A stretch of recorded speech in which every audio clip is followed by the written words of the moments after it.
I've decided to do another wee stream here. It will not be anywhere near as long as the previous stream went on for, that's for sure. Just really to, I'll say a few things, but I've ended up going on like a really long rabbit hole journey tonight.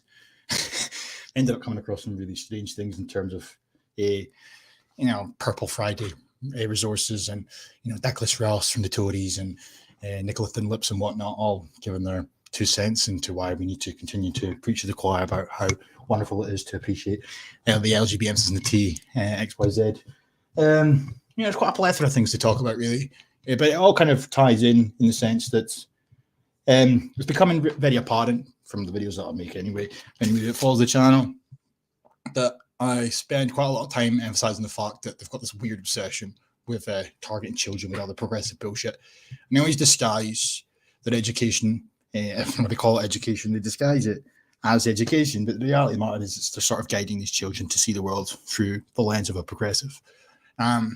So there's a bit of a difference between promoting the idea of accepting people for being different, etc., to actively trying to sort of coerce children into seeing the world through the lens of them essentially becoming activists, politicizing children, to cut a long story short, to trying to prevent myself from rambling too fucking early on. But as you can see, I am joined by Scott Salmon again, just to ensure that I don't make a fuck up, since I'm very new to the streaming game. But, I'm already a boss at this game. But, he insisted that he would keep an eye on me. So, I couldn't exactly say no,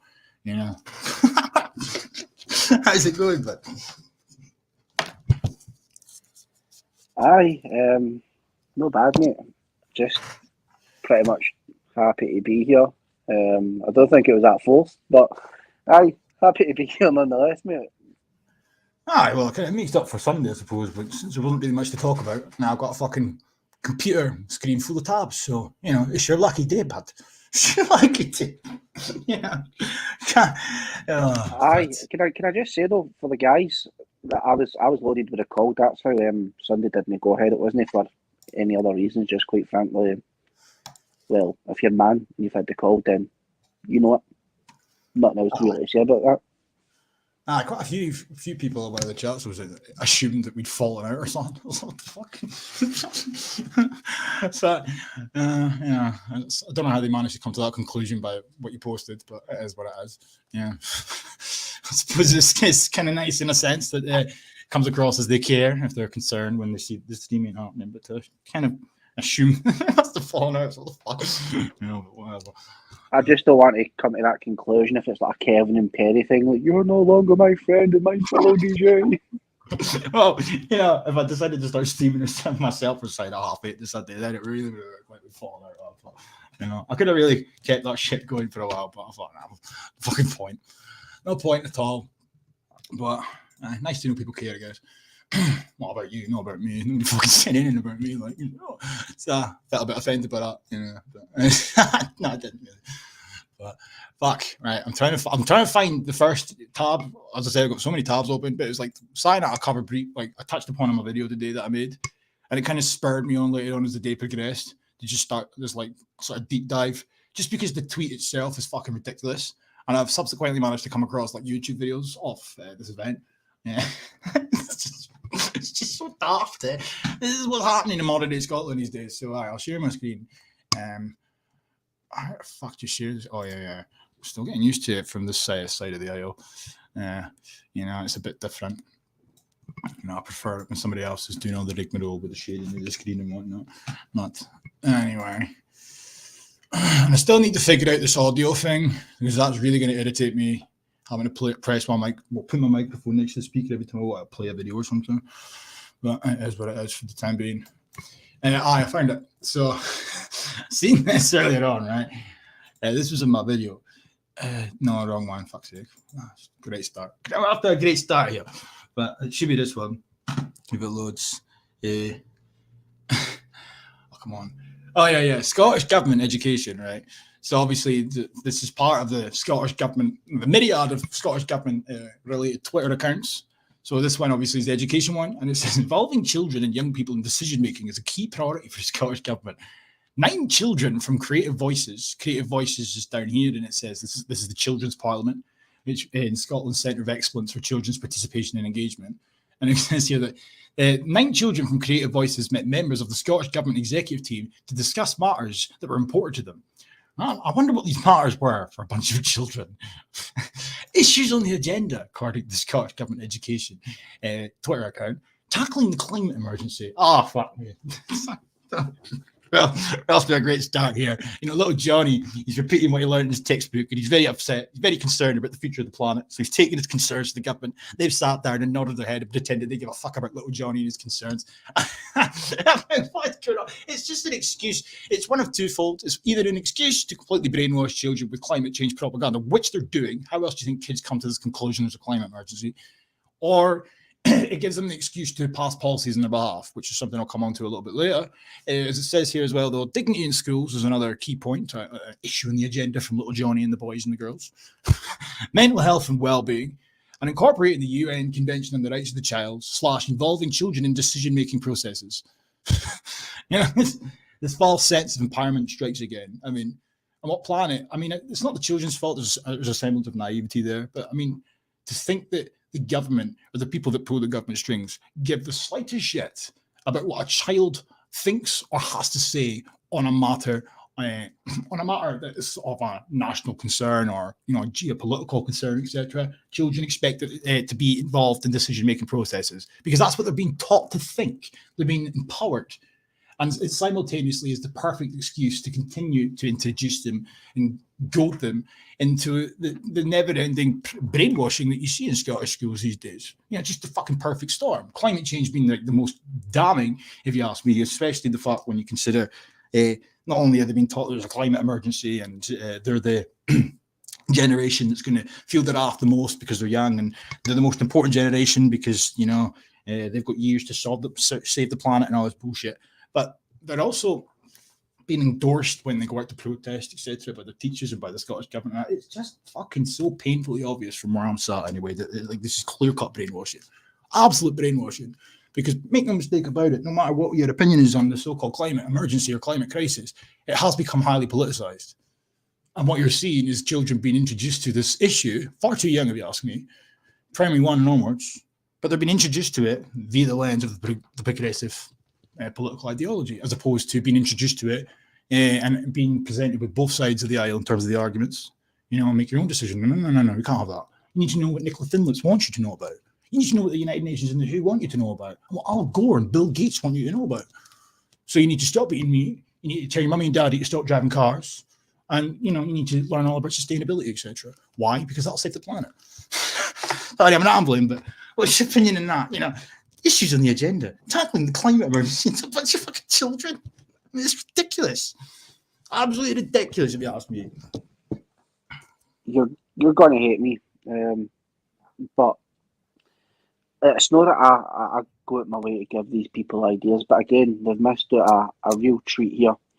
They could have got one of these quote-unquote New Scots we Jennifer didn't do, and take them up to Loch Ness and pull out a massive salmon going, climate change has fucking killed Nessie. There you go. That is enough proof of the pudding. But personally speaking, I think the whole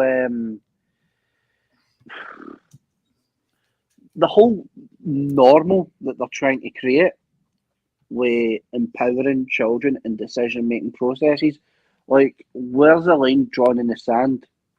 Because I think that the way they're going to try and at least out to set to achieve this is to essentially have at least a handful of Greta Thunberg types in every single country. But is this purely down to a climate basis? Because if there was really, really intelligent kids out there, which you do get them, and they turn and say, well, say for example, we're the youth of Scotland and we don't want any more immigration, or we don't want an independent Scotland, or we don't want centralised banks, are they going to be allowed to push through that and allow them into these important decision-making matters? And we both know the answer to that one, but again, it's kind of a like, can people not see what that actually entails? This isn't anything to make a child powerful or for them to have their voice in the world. This is recruitment. This is to disrupt. This is to bring through a new generation so that the generations can kind of be out with the old, in with the new. And when it comes in with the new in 5 to 10 years' time, no one's any the wiser because effectively the people like me and you will be set out to pastures new. Yeah, exactly. No, you're bang on. I mean, it's even before like I knew the intrinsic details of some of the shit that they come away with to justify this relentless onslaught of propagandizing children. It was pretty self-evident from where I was sat as a bystander that this was politicization, and it was just essentially creating little activists. But they more or less say that anyway. Like, they're open about it, but they just kind of word it in namby-pamby rhetoric, because they always do. And one of these tabs, I'm pretty sure there's something that alludes to that. But even if I quickly open one of these mini tabs, fucking so many tabs, like, let's try. Wait, I don't want to. Is that fucking maybe this one? Oh yeah, that's fine. Right. If I go into my videos quickly, if it will let me, and see the title of one of the videos that I made a while ago. Oh shit! No, don't do that. Don't do that. So many tabs, and the computer's going to run slow. But like, this gives you like a classic example of like what you're talking about there. You know, I couldn't put it any better myself if the computer would stop being a dickhead for 2 seconds. But and I remember making I think it was one of the first videos I ever made that went over an hour long. I was fucking furious in this video. There was an element of vindication, you know, for my language, obviously, because I've been talking about this shit for years, and like I finally found like this bombshell, like clear-cut proof that what I was saying wasn't just fucking words. Like, it was so in your face in terms of what was happening. And what I mean by that is like they're going after children. And like, this video, this one here, from that was on the Scottish Government's website, and here's it. If I can get just, yeah. Can education build a sustainable society? And this goes on for an hour. And you've got this Bruce Adamson guy, right? He's from this website here. He's the Children and People's Commissioner, right? You know, he does nothing but spend his time very effeminately, rather strangely, admittedly, talking up the prospect of children having their rights and embracing their rights and knowing all there is to know about their rights. This is his shtick. He loves doing it. It's very strange. That's here nor there. But there's a plethora of people that are on the panel, and they're all talking about all the things that can be done in order to, you know, educate children a bit more, what more can be done in terms of sustainability education and all this shit. And then when you look into what sustainability education is essentially, you know, it's creating little activists. The children will learn all there is to know about, you know, respecting and tolerating other cultures and diversity, embracing diversity, you know, appreciating fucking, you know, equity as opposed to equality and all this, you know, learning to deal with climate change, all the sustainable development goals kind of incorporated into child format, and the kids have been taught all about it. So for them to actually come away with a video that just comes out right and says, can education build a sustainable society? What they're essentially saying there is, you know, if we brainwash your children, if we introduce our form of education to your children, will that help to usher in the society that we want to see? I mean, it could not be any more clear-cut in this instance. So yeah, I did go mental on that video. I went mental because it's just repulsive. I mean, even some of the tabs I've got here. I mean, this has been going on for a while, not just in the last year or so. The one that I just had open there, for example, this was in regards to where is that? You know, when the Scottish government, they weren't the only one, obviously, when everybody was trying to get Brexit stopped. You know, they were so hell bent on trying to ensure that we just stayed in the EU. Either we had a second referendum or we just forget that the first referendum ever took place, if I could find the fucking tab. And I found this video pretty shocking. If I just had it open and I can't find it, man. For fuck's sake. But I don't know if you watched that video that I played there. I mean, obviously, I don't expect many people to watch an hour-long video of mine, but yeah, the title anyway kind of summarizes what you were saying, essentially. But this here, what's this shit thing? It's interesting. I think our question about independence for Scotland is very topical at the minute, and I think you'd be unsurprised to hear it's going to come up in another question in a wee bit as well. But just before we move on to the next question, it'd be interesting to see from this room what people think about Europe and Brexit from what you feel you know. So by show of hands, who feels that they think Scotland and the United Kingdom should stay inside of Europe, the European Union? And who thinks, well, it's a lot of hands, does anyone feel we should leave the European Union? A few. We've got a few. So well done. And so there is some opinions, but I think that stacks up with lots of evidence that young people are kind of pro-Europe. And the last question is, who thinks that either way, whatever happens next, and I think it's fair to say no one really knows, who thinks there should be a second referendum on the European question no matter what? And again, the vast majority of the room. Very, very interesting. Thank you very much. Very, very interesting, says the fucking cuck. But I mean, where are these children getting that idea from? I'm not a great believer in democracy at this point. I don't really have much faith in democracy. Admittedly, I did vote for Brexit, but to see a bunch of children in a room with thin lips sitting there, probably silently smirking at the fact that her education is clearly working on these children, but a whole room full of children, give or take one or two, all think it's perfectly acceptable to just override a referendum result just because they don't like the answer. They're fucking they're children, You know what I mean? You expect that sort of shit from the petulant lefties that were hell bent on trying to stop Brexit, not a bunch of children. I just, that to me, back then, that was from 2019 for fuck's sake. And just another example, I guess. It's totally bullshit, mate. Because, like, I'll give you a general example. If you turn around and say to a kid, right, here you go, you've got 300 quid. You either buy yourself a PlayStation or you pay the bills and you get a food shop. Yeah. Kids are going to pick your PlayStation. Now, that's their own free choice, right? But it doesn't necessarily mean it's the right one. Kids aren't mentally mature enough to make certain decisions. So, if Nicola Sturgeon was about empowering these kids and letting these kids have pivotal saying in how we shape our country and how we actually move forward our country, then why is Nicola Sturgeon no had some kind of a sit down with the youth parliament and says, should we actually get involved with this shit between Russia and Ukraine just right now because it's a big thing, everybody's talking about it, she's talking about bringing over X amount of people, sending over aid, doing this, doing that. Should we get involved, letting them know the serious consequences that are tied with war, letting them know the A, B's and C's, but then letting them know if we do this, like for example, the sanctions, if we put these things in place, then that could mean your mum and your daddy might have to pay higher taxes, higher bills, higher consumer costs, which means less money for you and the economy gets hit through that. Is she going to do that? No, because the practicality is kids don't have a say in fucking grown-up affairs. But the bottom line is this, and this is what I think is the serious and rather insidious undertone with this whole thing. It's absolute nonsense. Because if you can get a child to have an idea that it's not that the child is unimportant. Every child is important. But if you can actually make them feel that they're an adult, that causes problems with the concept of them growing up.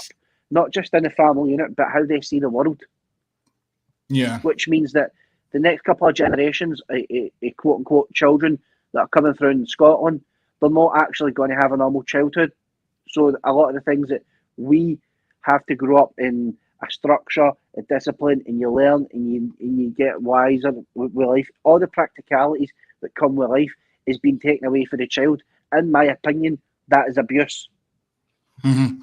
Which is somewhat ironic in a sense, considering the SNP seem to create a big hoo-ha about,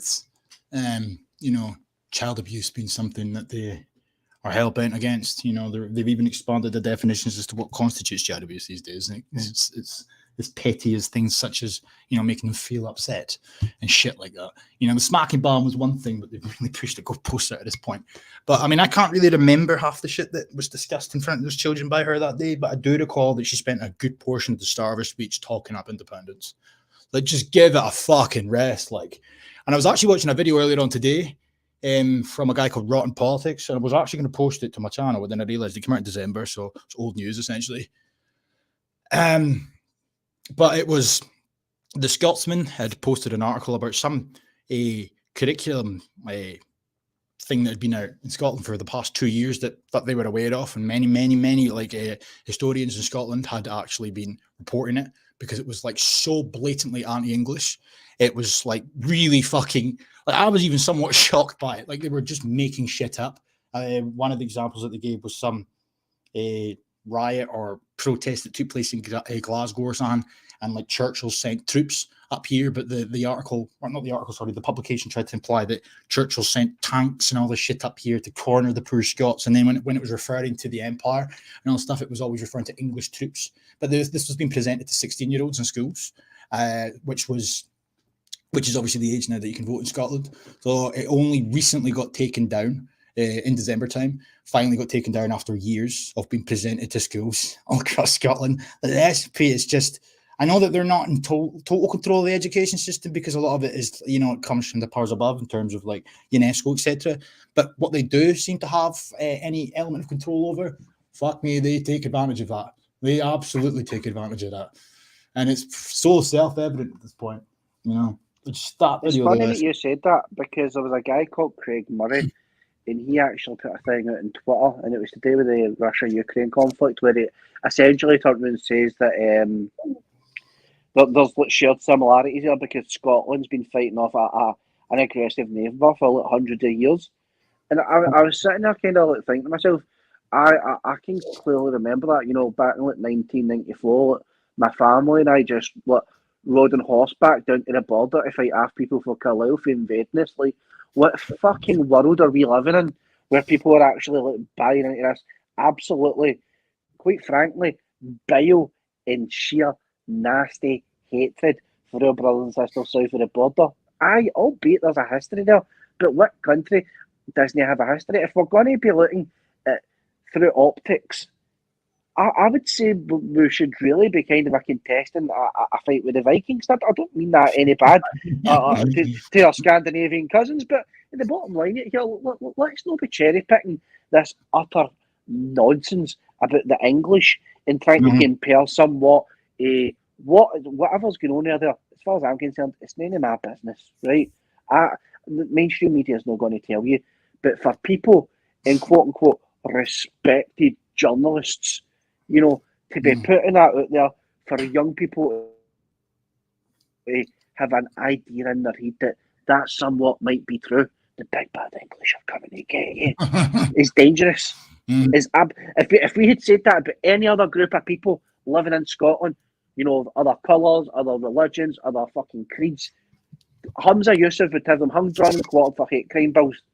They're no different, and it's absolute hypocrisy and dangerous under the SNP government that is absolutely obliterating this fucking country. In fact, but I don't know if you've seen it, so just for that, just going on what the SNP are like, carry on that for a second. I'll actually play the video that I shared on my, what I posted at the start of my video, the second one that I made today, just because wait till you fucking hear what this Shirley Ann Somerville boot, the feminist rabid bulldog, says about, it's one thing to have little BAME children, but just children in general in Scotland being politicised, but it's just another thing entirely to have these feminist wankers who were voted in because they promised independence. That's the SNP. That's all they do. People don't vote for the SNP because they promise to brainwash your children into becoming anti-racist activists. People don't vote for the SNP because they promise to brainwash your children into becoming climate change activists. People don't vote for the SNP because they want their sons to be growing up in a feminized curriculum. That's not how it operates here. They promise independence, they get in, they don't deliver independence, then continue to implement all this shit, and for some strange reason, because of the independence question, because of that carrot dangling in the background, that somehow seems to be enough to just obfuscate them from any fucking blame or responsibility for the shit that they're causing. But I'll show you this. I'll have to fucking go through Telegram, because I can't remember if I talk, which I probably do in my video. So yeah, where is the video though? Which is the question. Fuck, there's nothing too graphic in this chat, so it's fine. It's really only me and him discussing fucking if he was coming on the stream tonight, so it's fine. This is it here. I'll just play the bit with her. 2 high school pupils from East Renfrewshire have been selected for a new project to remove racism from the Scottish curriculum. They and other pupils across the country will use their own experiences to highlight offensive material and shape how schools deal with racist attitudes. Greg Ockram reports. Marcus Moreland, small detail. Porter say they're trained appropriately to include anti-racism teaching in their school. The year-long project is running across 19 different authorities with a budget of £43,000. I'm realistic that this is potentially where the level of interest in this What a fucking bellend. Let's stay at him. anti-racist agenda perhaps is at the minute, and we hope to prove to everyone that it is worthy of more interest and more investment in the future. How sad is that, huh? You know, he's desperate to be proven right about something that indicates that him and his people in his race, his counterpart, unless he's Jewish, of course, his counterparts are all inherently racist. Great thing to be proven right on. What a fucking bellend. Captains from Eastwood High School will be among more than 50 from around the country from 4 different age cohorts. They'll be given the opportunity to change the way we look at racism education in Scotland, and they'll be given the opportunity to look at documents never seen before and to scrutinise those in power. We are already looking to make the teaching workforce more diverse. We're looking to see what needs to change in the curriculum. But we importantly, when we're making policies, absolutely need to have young people front and centre of everything that we're doing. Given a voice like never before, those vying for change may finally be heard. Greg Ockram, STV News. So, obviously what she said there at the end, near enough nigh on identical to the fucking Twitter exchange or the Twitter thing. I don't know if I closed the tab. I probably did, knowing me. But you know, where they were on about the fact that you know that they take what children say into consideration, etc., etc. And there was her saying right at the end there that it's always about time that we start listening to the children. Oh yeah, so you've given it enough time for the anti-racist curriculum and propaganda and resources to work its magic, so to speak. Now you're going to take what they have to say on board. And that's fucking funny, that, isn't it? You know, guarantee they wouldn't have had children lining up to have these conversations with them if there was no anti-racist materials in sight, you know. But now that they all see the world, or some of them see the world the exact way that the SNP want them to see the world, now they'll take what they have to say on board. But as well, she goes on about diversifying the teaching workforce. Why? The fuck for? Well, how is that going to solve racism? It's just a fucking joke. It's an absolute joke. Why this is what the SNP focus on. Oh, vote for me, you'll get your independence. And then you don't get your independence. And what do they do instead? I don't mind us. Just diversifying the teacher workforce. Get some more Kenyans in there, you know? What the fuck not? Fuck, like, fucking disgrace. Aye, it is like true Trotskyites, they like to scream and point a lot of hot air and bullshit to try and make sure that it would at least give the illusion that they're doing stuff and tackling these injustices. But quite frankly, the division and injustices are the ones that they're creating against the children that have to sit in these restrictions instead of being open and questioning things, because there are differences with different people, whether it's Scots, Germans, whether it be Chinese, Japanese, Cameroonians, people from Mozambique and so on and so forth. There is general differences there, but to try and universalise one and categorise as, you know, everything under the one umbrella, it's not only an injustice, it's bigotry in it within itself. And it's ironic that this party of progressiveness actually is not only arming the institution and enabling people to be quite anti-Scottish and anti-English and anti-British, but they are the absolute stake in the heart to this country and everything that people have tried so hard to protect and make it just our wee place in the world that is uniquely for us.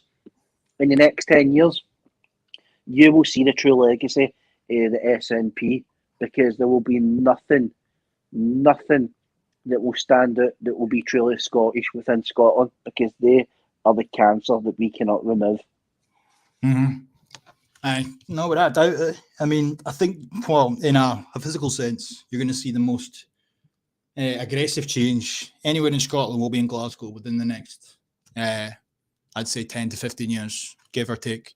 When the children that are in school now have grown up in the adult age and they're no longer, spending their time in school all day long and they're out and about doing whatever they're doing, you are going to see a hell of a lot more, demographically speaking. That's not to mention all the people that will come in the meantime, via immigration and whatnot. But just talking about the ones out there now, you're going to see a lot more BAME adults walking about, because I don't know the official statistic, but just for anybody that isn't aware, it's round about 24% currently of school children in Glasgow are BAME.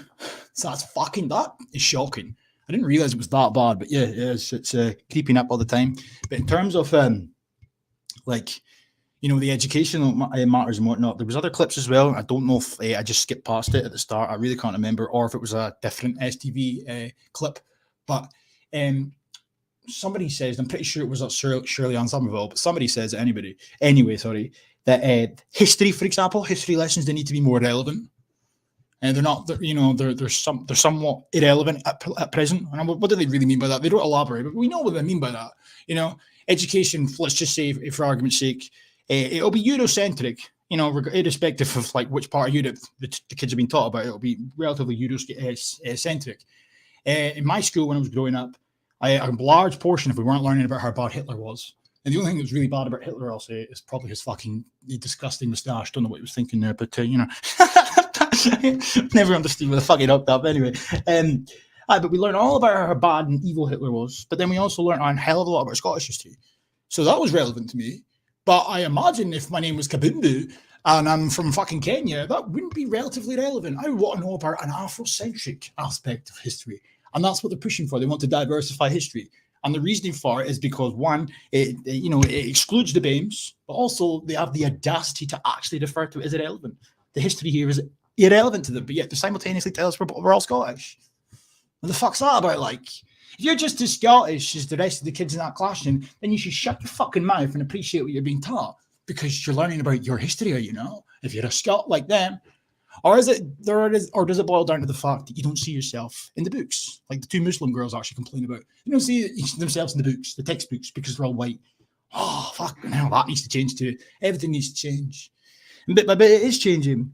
And the SNP are giving it the green light. And that's what I find the most startling, is the fact that, this shit wouldn't be able to happen at the pace and capacity that it's been allowed to happen at if it wasn't for the SNP essentially giving them the green light. I remember years ago people talking about anti-racists and how they were fucking whack jobs. And they were saying, it's only a matter of time before this starts to creep into the education system. I was one of those people that used to say that. Well, here it is.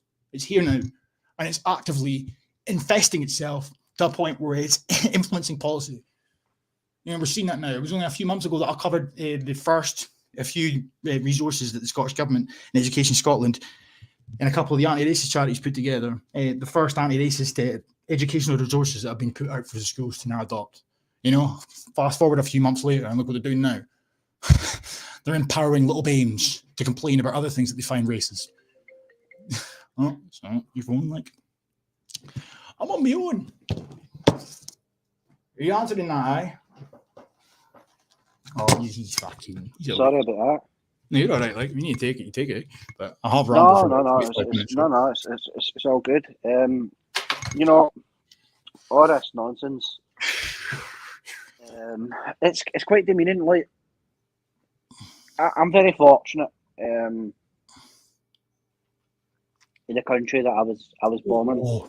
I'm quite fiercely proud, like many Scots, but many people wherever they're born, they're fiercely proud of that.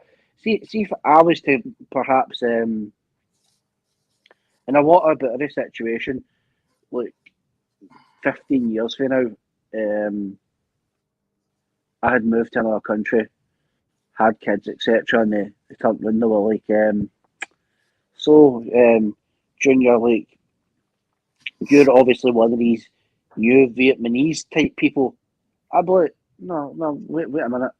You're Scottish, you're no new Chinese or new Cambodian or, new American, with the greatest respects to these peoples and their respective countries.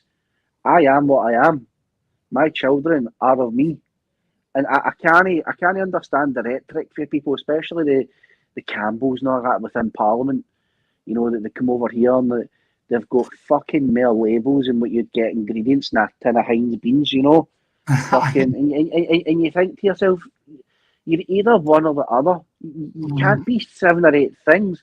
And if you're like African, there's nothing wrong with being African, but at least be proud that you're African. Don't try and take another identity. Or if you're Chinese, then be proud that you're Chinese. Don't take into another identity, because I just don't see how that gains anything for anybody. It doesn't do anything to us.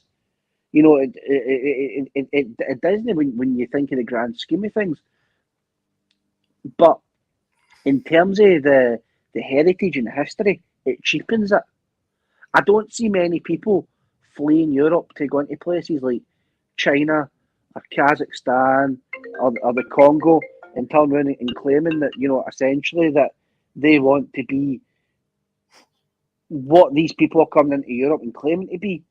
I find it rather odd, and these people cheapen themselves by it.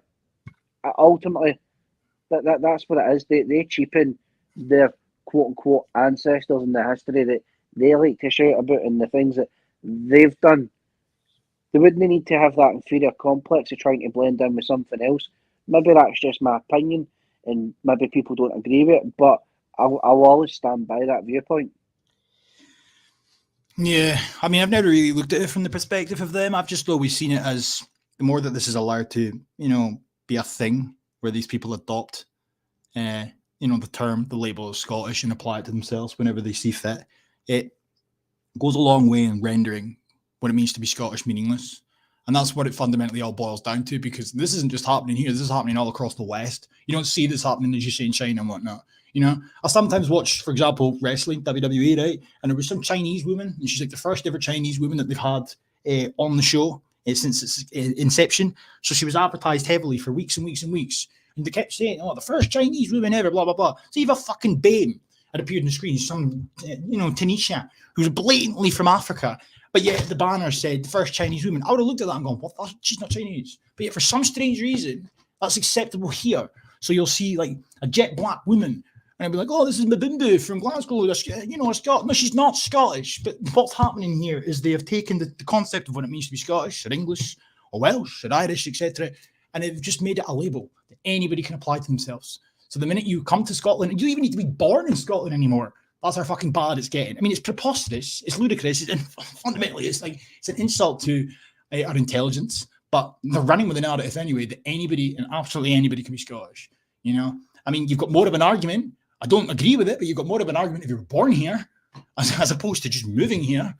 But I still don't believe that an African or an Asian or a Chinese, whatever it may be, comes to Scotland and has a child that child is Scottish. No, they're not. They might have a British passport, but they're not Scottish. You know, take a DNA test. We'll see how fucking Scottish you are. None of these people are Scottish, but they want to eradicate the concept, in my opinion anyway, of what it means to be Scottish, because it helps to usher in, you know, the diversity of the future. I mean, one of the other talking points of that STV clip was the fact that one of the justifications to round it all up was the fact that they want the children, well, they want the education and all this shit to reflect the 21st century Scotland, a more diverse Scotland, etc. That's giving you a bit of insight into what the future is going to hold. Just going to get more and more and more diverse. Therefore, the curriculum needs to be more and more diverse. Everything needs to accommodate and prepare. It's preparedness, essentially, because it's preparing the white kids, the Scottish kids, for a life of diversity, ever-increasing diversity, you know. And as the years go on, the generations go on, and the education worsens potentially, it's going to get to a point where the global citizenship will be the main talking point in schools, I would imagine. You know, these kids won't even see themselves as Scottish. They would just see themselves as citizens of the world. That's the direction of travel that we're headed on. And to be honest, it is fucking frightening. But that is Agenda 21 in a nutshell, where everybody in the world will just be a citizen as opposed to being from a collective group. That's where we're headed. But first and foremost, in order to achieve that, they need to eradicate a specific group of people. Hence why they're really hammering the shit hard on us as opposed to any other group. And I just wanted to quickly show this before I move on. I found this tweet earlier on. I mean, the fucking state of some people in this world. Today, my daughter's year 6 class, is talking about heroes of the LGBTQ History Month. Her teacher called to ask whether I was comfortable with her speaking about her journey. If she is, then I am. It's her story after all. I'm very keen to hear all about it. Trans kid living. And her bio is a proud mum of a cis boy and a trans girl and 2 gorgeous cavapoos. And then she's got she, her, hers in her bio, as well as listen to trans kids. Listen to trans kids. What the fuck? Oh, God. I don't know if she's from Scotland or not. I didn't bother clicking the profile, but just it saddens me that people like that exist. You know, what the fuck?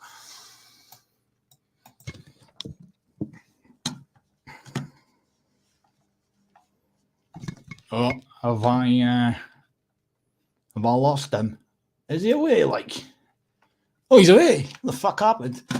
How's it going, chat? I don't know what happened. He's always doing that, you know, just fucking off. You know, he insisted he was there to, you know, look after me because apparently I'm not responsible enough to stream by myself. You know, Papa Scott's armor, and he's here for all but 40 minutes, and he just decides to disappear. He's probably falling asleep in his armchair, the fucking boomer. That's fine. You know, I'm a big boy. Oh, Jesus. Oh, look how many tabs I got open. I've got absolutely no idea how I'm supposed to, you know, sort of conduct myself tonight. I opened so many things, looked at so many things, and I thought, you know what, fuck it, why not stream? But, you know, I'll get to it. I might as well say hello to people in the chat, see if he turns back up. Jesus Christ. Who have we got? Where the fuck is? Oh, he's there. There he is. Sorry, I didn't even notice. What the hell happened there? Like, right. Well, How long you went for it? Mate, I answered the phone and then I came back and I was kicked off the stream and I'm sitting here and I'm like, okay, and you're like, oh, he's fucked off. He's fell asleep in his fucking armchair. Like, I can literally see myself on screen. Like, nah, it wasn't until I looked at the chat that I noticed your avatar, eh? You know, it's a bit difficult being in this side of the aisle. You know what I mean? Give me some time, like, I'll get there. But just having a wee gander through the chat, like, what the fuck's happening with your tabs, mate? You've got more tabs than fucking visa applications. Wait. I might as well cut some of these down quickly, right? So fucking, wait, let me see. Hello, Ragnar. Hello, considering Flippers. I always find your name strange to read out loud. Slim Shady, brah. And then we've got fucking Martin, Faith, sorry. Rob D, of course. Robert Ingram, you're a new face, I think, or a new name, even. I don't recall seeing you about before. Independent globalists inside the EU, they would skin this country. Absolutely. But I'm of the belief that they don't even want independence, really. It's just an easy way to win the elections as they come and go. But where is it? Right, aye. It's became quite American, isn't it? Like, you know, like you'd see these typical places where a politician would go somewhere and they'd go like right here in Milwaukee, and the crowd goes, whoa, yeah! That's what the XNP they just have to say the word independence, and the crowd's like, yeah, it's great, man. The only thing that's missing from their conferences is fucking commentators. Get Michael Cole in there, like, you know, it's fucking a joke. I mean, their conferences are absolutely embarrassing in any way at the best of times, but the way that the crowd react to like every word they say, it's like they literally hang off every word they say to a point where it's like, I don't know what's wrong with these people. I mean, I don't see people acting like that at Tory conferences or Labour conferences, but well maybe Labour actually. But yeah, just just a strange bunch of people, you know, just standing there. The last one I watched, you know, before the COVID shit, and she's going on about like how they were going to implement the ability for like foreign nationals and refugees and all that to vote. I'm like, yeah, all these like guys, like white guys, and you're like, what the fuck's wrong with you guys? Like, your answers would be ashamed of you. Like, they're all getting out, like, oh fucking hell, this is so great. Like, oh yeah, like, what the fuck's wrong with you? Like, the fuck I expect that of gay men and women. I don't expect that of supposedly straight men, but apparently that's the way they operate. Yeah, fucking hell, there must be some. You've been asked a question. Have I? Aye. So I haven't figured out if there's like a way to like monitor the chat at the same time as like flicking through my tabs. No, it's cool. I'm checking it back and forth. But Ragnar asked, "Why don't you have any mods?" I'll tell you what, I don't have any mods, Pat, because I'm fucking respected right here, eh? You know, you're not gonna fuck with me. I own a cat, man. It's just not happening. I've got a chiseled jaw, fucking arms like steel, massive balls. No one gonna fuck with me like. I know what you're angling for, Ragnar. You work the wee spanner, don't you? You know what I mean? That's what you want, Paul. Just, you know, and just ask. No, I'm joking. How the fuck do you do it? I'll give you that. Add moderator. Is it really that simple? Or am I asking a daft question here? Or is that how it works? I don't know. No, that's it, mate. Right, okay. I think it works. Ragnar Ironspear is now a moderator. There you fucking go. I mean it, mate. I'm respected around here. I want to keep my respect. Huh? Anyway, we're not. Fuck, I don't. Anyway, fuck. Where is the aye? Oh, this shit. I just wanted to get the clips. Oh, is it this one? No. There was one that I made a video on years ago, and like Sturgeon was like, actually talking in it. Like, it's just like sitting there, like, oh, you know, we always listen to the young people. It's like, oh, just fuck off. Like, it's just so like blatantly obvious. But there's so many tabs. I do have clips that came out today from that thing that was on about earlier on to start the stream.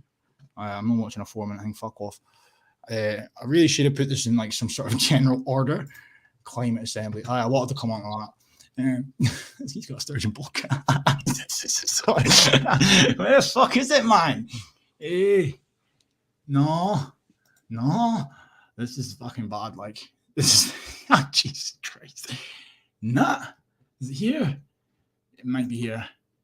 Oh, this is fucking. I might have accidentally clicked off it, which is really annoying. If I have done that, then I'll just have to move on. But it was just essentially a bunch of these young people. Oh, wait, here we go. You got it, right?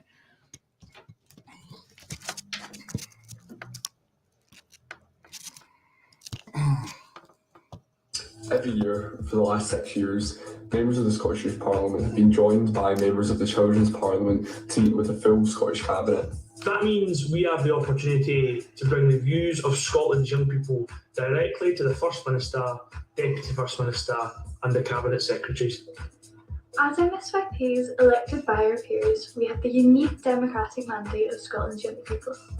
Article 12 of the United Nations Conventions on the Rights of a Child, the UNCRC, gives young people the right to have their voices heard on matters that affect them. And the annual Children and Young People's Cabinet event shows Article 12 of the UNCRC in action, young people being heard by the most senior politicians in the country. We talked about listening to young people from seldom heard groups, mental health support for young people, education, and so much more. But one constant has been calling for young people's rights to be protected in Scots law. The incorporation of the UNCRC into Scots law would simply not have been possible without the campaigning efforts of children and young people. Young people will be back at Cabinet this year and for years to come, calling for action on issues that are most important. Oh, that bit at the end, though. So, wouldn't it be possible if it wasn't for the children and the young people? I mean, the children. But, you know, okay, fair enough. That video there was like people in their teens, right? So that's a bit more acceptable. But you cannot forget, do not be distracted from the fact that they do this shit with children as well. You know, all the fucking time, to the point where something I do have open in the tabs is the. Oh my God, there's so much shit. I do need to get to the CRC thing because that's coming back, obviously. That gives me the creeps so mate. Like that see that right there. I don't know why, but halfway through that I thought, I mean, one day we're sitting in the Youth Parliament, the next day Derek Mackay texts me telling me I'm cute. That's pure like fucking grooming territory. Fuck's sake. That fucking hell. That and the fact, did you see John Swinney in one of the fucking photos earlier in the video? Like, oh, come on, don't be a dick. Like, no, I didn't. Like, just leaning over the person that he was next to. He's a creepy character and all that, John Swinney. Like, I'm look at him. Look at this shit. Look at him. What the fuck's it? I don't know. I just find that awful creepy. Wait, where is it? Oh, no, he's just far too close. Like, that's personal space. You're in her personal space, Paul, you know? And especially with John Swinney, you know, he's a fucking retard, you know? The fuck? You know what I mean? If you sit next to that, you need to think that. Maybe he's looked at the last scene with like, oh, I've seen you in that film Brave. Can I have your autograph, please? Oh, he's a fucking total daughter, him, like a proper fucking daughter. Oh, there's Ross Greer, man. Oh, my days. Parliament so much that I've stuck around in politics. I actually worked for the Yes campaign during the independence referendum, where I got to work with the Youth Parliament on encouraging voter turnout with 16, 17-year-olds. And in 2016, 5 years after being elected to the Youth Parliament, I was elected here to the Scottish Parliament as its youngest ever member. I now represent... And now I hate my life because you're a cunt. But anyway, he's a really an insufferable piece of shit, him, like, yeah. So that brings me, I suppose, to the UNCRC itself, because this is where a lot of this seems to be, based on, the constant, that and the sustainable development aspect to education, which I don't have any tabs open on for once. I imagine myself, but this is coming back, the UNCRC, the bill to come back to Holyrood after the Supreme Court defeat. Baldy Swinney there. I mean, I don't understand what his existence is for in Scottish politics. I really don't. I mean, I was baffled to find out that he was actually like the first minister of Scotland or the leader of the SNP or something at one point. Like, this is before my time, but that fucking terrifies me to think that they could let a guy in that's got the IQ of a fucking banana skin. I mean, he's the most dense, ill-equipped, man I've ever seen. Even the way he talks, he can't string a sentence together. He's just a fucking retard. I'm sorry, I might sound a bit like grotesque and when I'm using my profanity there, but I don't like him for a start, that's obvious, but he's a fucking Mongol. There's no other way to describe it. He has no idea what he's doing half of the time. I don't even think he understands half the words that are written in a script when he's struggling to spit them out. At least the other ones try and make half an effort and pretend to know what they're talking about, but when they're pressed on matters that aren't on the script, they're a bit fucked. But him, he doesn't even know what's on the script, let alone what's not on it. I'm thinking his business. Swinney's been every role, mate. He's done, honestly, he's been up, he's been down. Effectively, at one point, John Swinney used to be the guy that got the tea for the guys that made the coffee. He's been there. He's been there in some capacity, but you think to yourself as well, like some of the language that Nicola Sturgeon has used over the years, like talking about replacing the old guard and bringing through a new, fresh and ambitious group of people with fresh ideas, and then you've got John Swinney that's like a fucking ottoman in your grand's living room that just has been there for like the fucking Second World War. Oh, it's the fuck, like, I mean, he genuinely reminds me of it when he's on his lunch break. He's YouTubing how to tie his laces and shit. That's genuinely the impression I get of that man. He's got the fucking brain capacity of a 6-year-old boy with learning difficulties. I mean, have you ever listened to him, like, reading speeches in Parliament and that? He's like, I won't do it justice trying to imitate him, but it's difficult to listen to him because the guy clearly is out of his depth and he's reading basic English, And no, it's not to do with like dyslexia or anything like that. I mean, he's just, I've seen him being pressed by that Richard Lucas, the guy from Scottish Family Party, for example. That video's fucking golden. Watching him Mate, have you seen the video in the wee guys in Pakistan? And it's like, I don't know if they're like primary 1 or primary 2, maybe even a wee bit older than that, but you get the point, they're really young. And this woman's like fucking got a microphone, she's asking him like, what do they want to be when they grow up? And like the wee guys come in like, when I grow up, I want to be hero for Pakistan, right? That's the way John Swinney is like, what do you be when you grow up, John? I want to be a person, and I want someone to listen to my great ideas, and I want to wear a suit. I want to be a lollipop man. To think Scotland's the best country in the world. He's just so one fucking dimensional. The boy is like, and quite frankly, right? If John Swinney was jumping about with Wayne's in a child's parliament, he's there clearly with a bag of Haribos, that fucking freak show bastard. Fuck's sake, now we fight them up now. I'm gonna have to get a video of him like, fucking this is derailing the stream. But he's still fucking halfwit. I mean, I've got a video somewhere on my channel of him talking about like the sustainable development education, and I mean, just watching, what the fuck's wrong with him? Like, I don't know. I don't know if he was always that slow. It's or if this is just he's getting worse with age. Something's not right with him, eh? I really don't know. And I think Nicola Sturgeon just keeps it around just to keep an eye on him, I think. Some sort of sympathy or something for him, I don't know. But wait, I'll get it up because it's not a long clip, because obviously the vast majority of the video is me yamming away. But if I'm not mistaken, it should be in my playlist, like.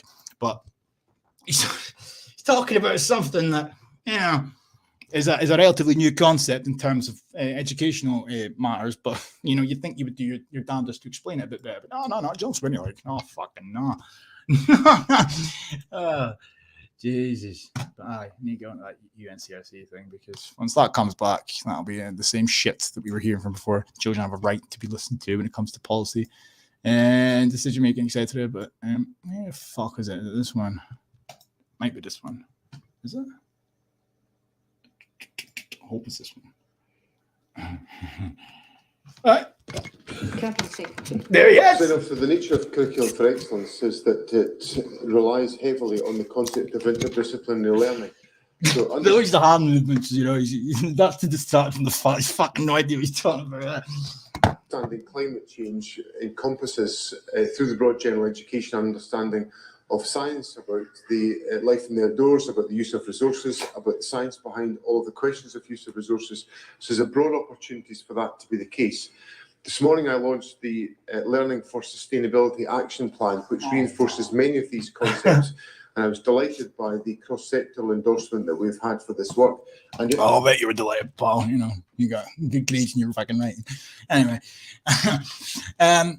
I'll just finish this quickly because this is news to me, actually. I only found this tonight. So obviously the UNCRC, the United Nations Rights of the Child Charter, was already voted through unanimously by the Scottish Parliament. Go figure, because we're all the fucking same here.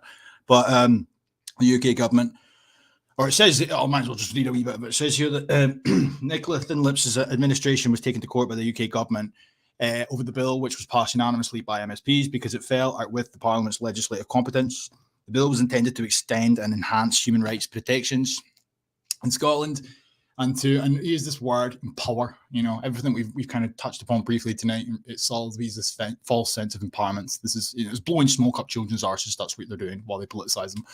Young children to defend their own rights, and that reminds me of the human rights defenders shit. You thought the social justice warrior trope was bad. Well, in 21st century Scotland, they're called human rights defenders. And we're not talking about lefty SJW type adults protesting outside college campuses, etc. No. We're talking about children in primary school. They're unironically labeled human rights defenders. Yeah. Okay. Swinney told the Scotland office the disappointment over the court's ruling from October 2021 was felt acutely across Rainbow Unicorn land, especially by our children and young people. He said civil servants were working on ways to change the bill to make it work with Holyrood's powers, but told Jack the UK government should change its position to allow the bill to come into force as originally passed by the Parliament. Adding, so we have also identified potential routes to increasing the effectiveness of incorporation beyond those that are now available to the Scottish Parliament alone.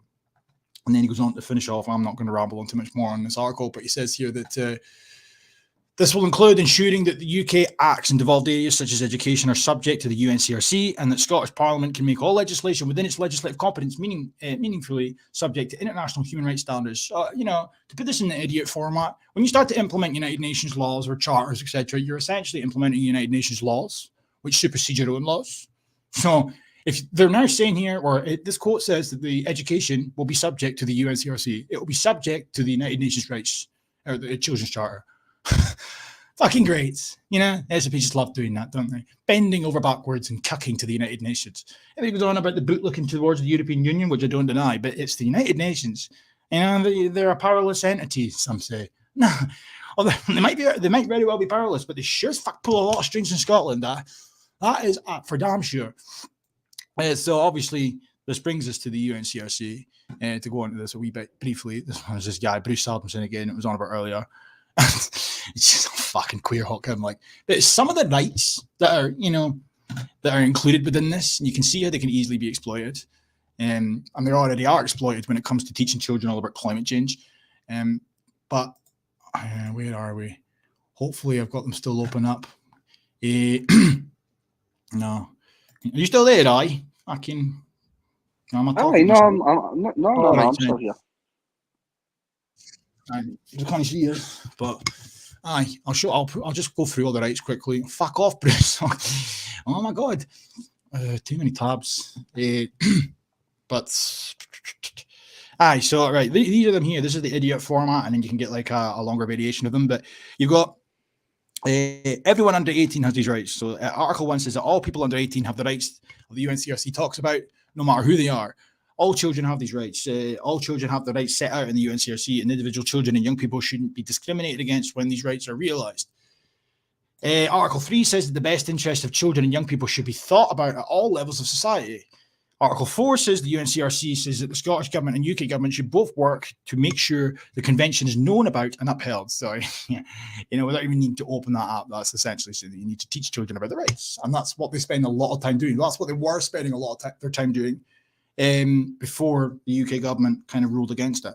When it was initially implemented or passed unanimously, like they went fucking full steam ahead with teaching children all about their rights. And, politicising them from as young as possible. Under the guise of just simply teaching them about their rights. The government should respect the right of my family to help me know about my rights. Article 5 obviously saying it says that the UNCRC is about recognising that most young people will find that their parents, guardians, or family are the people who are most qualified to give them good advice. Article 6, I should be supported to live and grow. It's really nice to know that the United Nations has to step in to tell you that you should be supported to live and grow as a child in Scotland. The fuck is this? But anyway, they recognise that all children and young people have the right to survive. The right to survive. Wow. Scotland, Oh, fucking. Oh, whatever.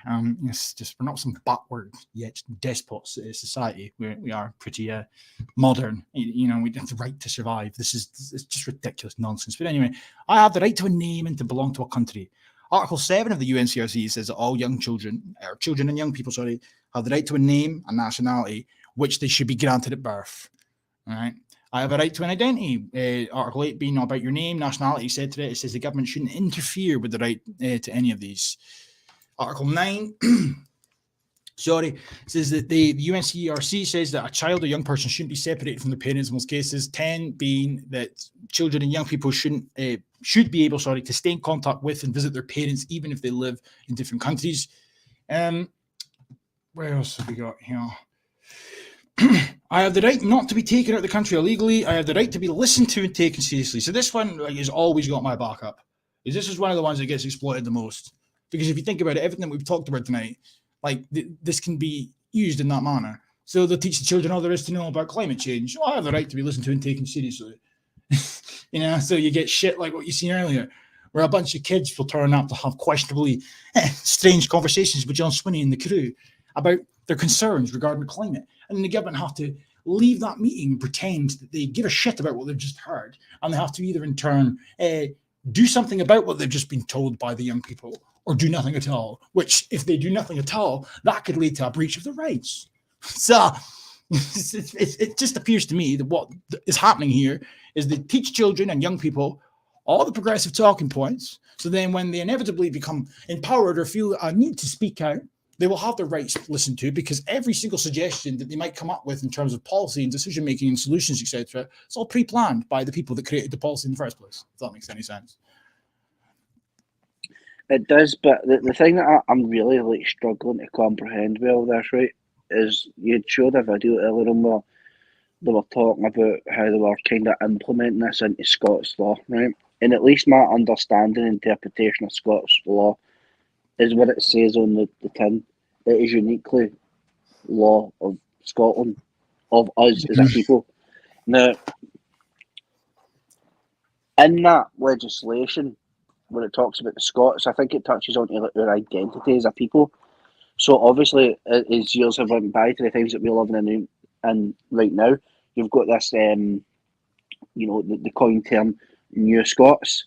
But and I'm not a lawyer, right? So I don't want to say things that might be inaccurate, right? But at least from my understanding of this, if they're trying to implement an identity into Scots law when the original document itself is uniquely for us as Scottish people, then would that not actually dilute or even deter the whole fucking document on a legal basis, considering that identity would not be longer to be upheld for that context of the document? Because since then, obviously, there's new identities in Scotland, and that's a game changer. I don't know. You might have a point there, but I think the way that the UN or the United Nations in general, every single charter that they've got, and they've got many a charter, I think the way that it works, as I say, is it just completely supersedes any laws that the country already has. That these new laws become center stage, like they are the foundations for anything going forward. So the more of these charters a country hypothetically implements, it's my understanding, you're essentially handing more and more control over to the UN because it's their laws at the end of the day. So their rules, their laws. And the SNP were planning anyway to implement 4 more charters after this. They were talking about it before the last election. The only ones that I can remember off the top of my head was a brand new race equality charter, so more anti-racist shit, and a feminist-inspired one, so gender equality. It's feminist crap. And there was another 2. I just can't remember what they were. But if you think about it, on top of, by this point, they obviously want to drag us back into the European Union. Whether or not that ever happens remains to be seen. But even with 5 charters, hypothetically speaking, filled to the brim of articles, as they call them, or laws essentially that must be followed, I don't think there'd be very much left of Scots law at that point, do you? No, but this is the hypocrisy of it all, right? Because obviously, I don't know if you would remember off the top of your head, right? But I'll give you an example, the best one I can think of in this context. There is a small island in the Indian Ocean, right? And you've probably seen the world famous picture. It's like a tribe of people standing in the street, on the beach. Nobody's allowed to go on that island because obviously if anybody goes onto that island, basically a common cold would wipe them out. But they're pretty much like a protected group of people. So they live within their own legal paraframes because that's the way that they've always done things, right? Now, Scots law is obviously upheld by the Declaration of Arbroath, which is a document that obviously goes way back centuries and centuries and centuries ago, right? So to obviously have the United Nations, it would come in with these articles and pretty much say these new laws are going to be front and centre over everything that has been pretty much put in place and practiced by your country over many centuries. Would that not be actually like, and I don't mean this in a woke or social justice term, would that not be like you'd call it a form of colonialism where a protected document to a native and ethnic group of people would basically be ripped up for the sake of a greater power overnight? Is that not what these things are meant to be in place for? To protect small and minority and ethnic groups of people, and the Scots would obviously be classified as that. So again, I can see a hypocrisy there.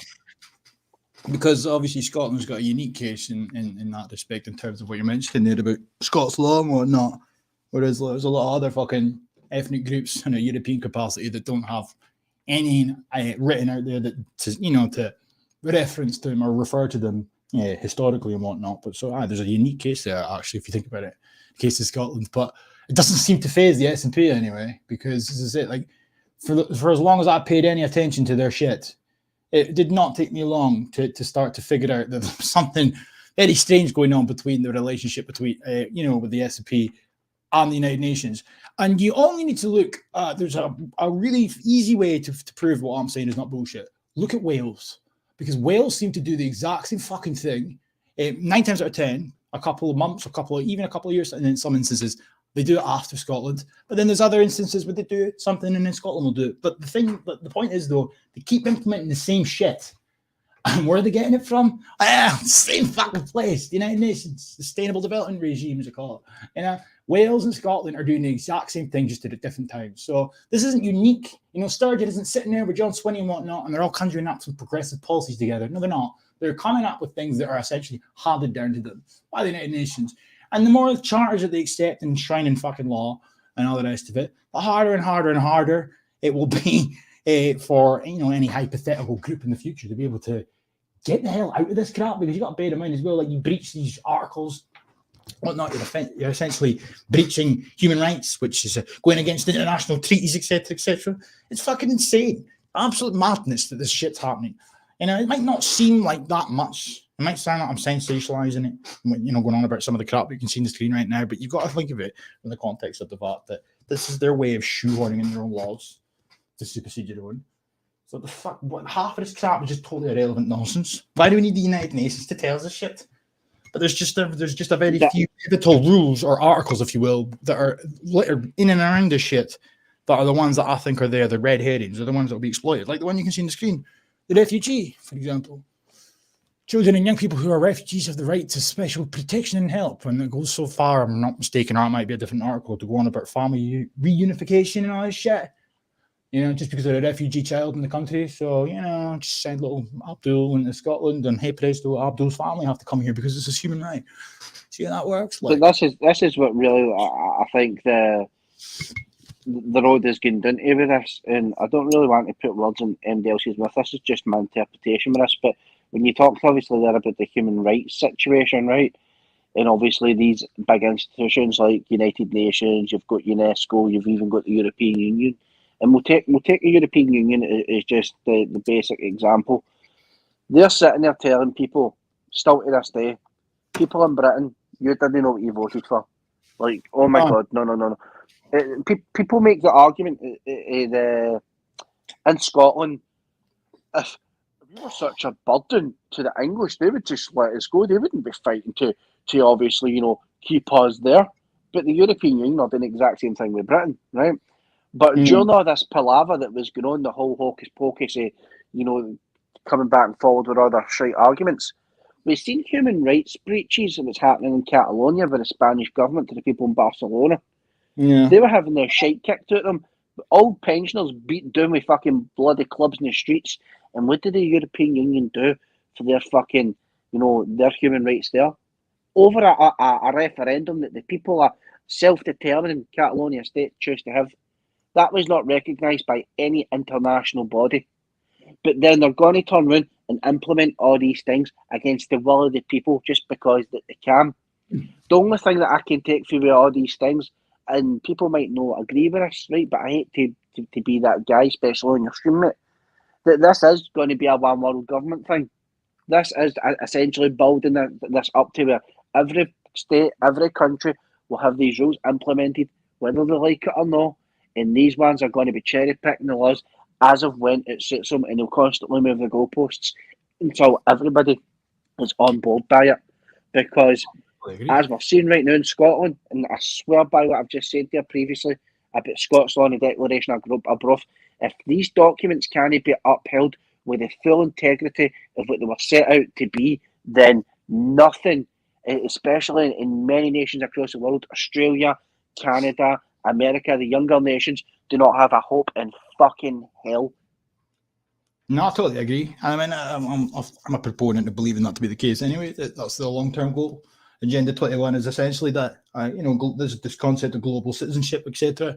A globalized world, there will be no nations. That's why they absolutely resent the concept of nationalism, which is why I've been perplexed with, you know, events going on elsewhere in the world. But when it pertains to what they were calling populism a few years ago, they wrote the United Nations, many a document was published going on about nationalism and the rise of nationalism.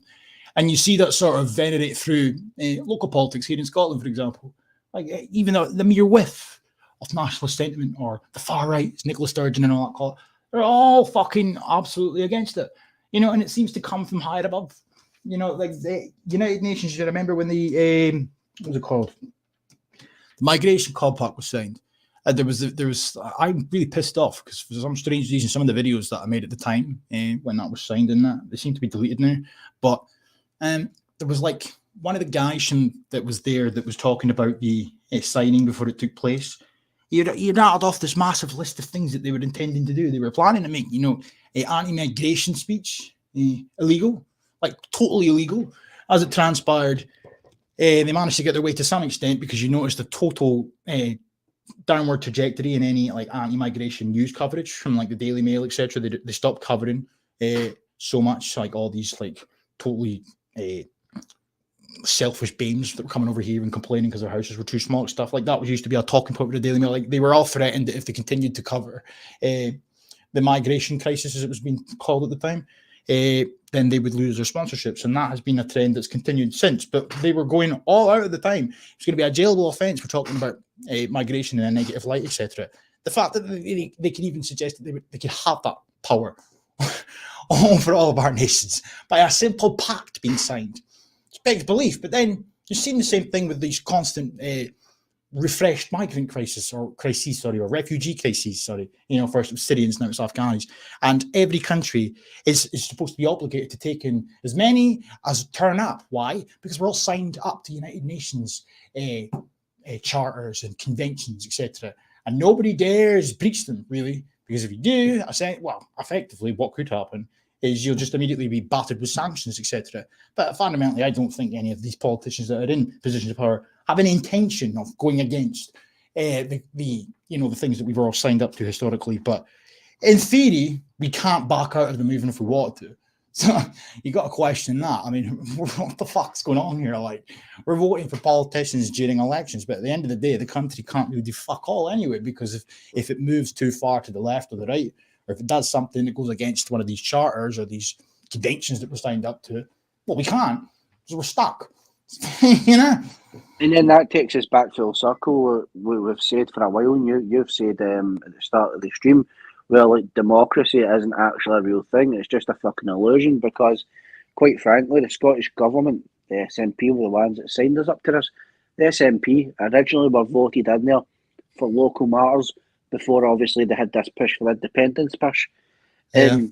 They were essentially only voted in to pursue independence, but like all things with the SNP, they like to grow arms and legs and go above their station, where they turn around and tell people, we want to be the voice of Scotland, we want to be the guys, that channel where yous want to go. And here they've signed us up to all these treaties, all these fucking acts, all these articles that are now being implemented in place and here to stay, and not fucking one solitary person even asked anything about this.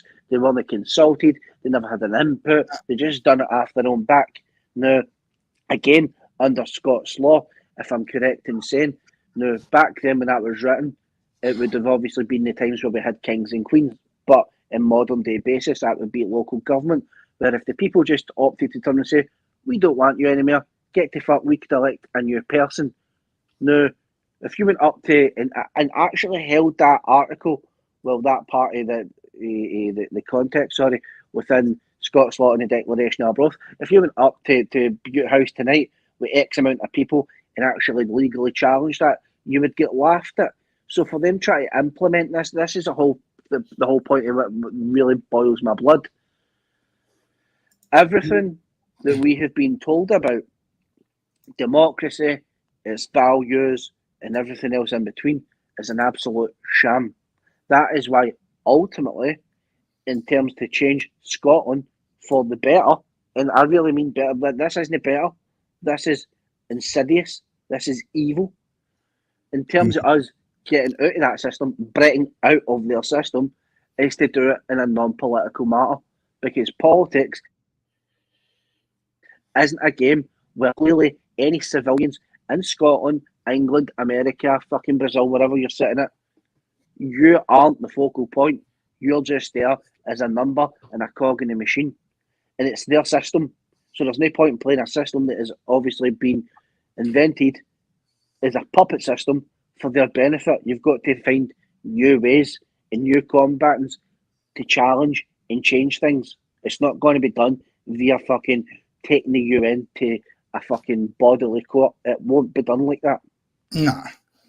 No, I mean, I always used to think to myself, if I ever did get into power, which would never happen, one of the first things I would do is remove all funding from the United Nations that the country currently gives.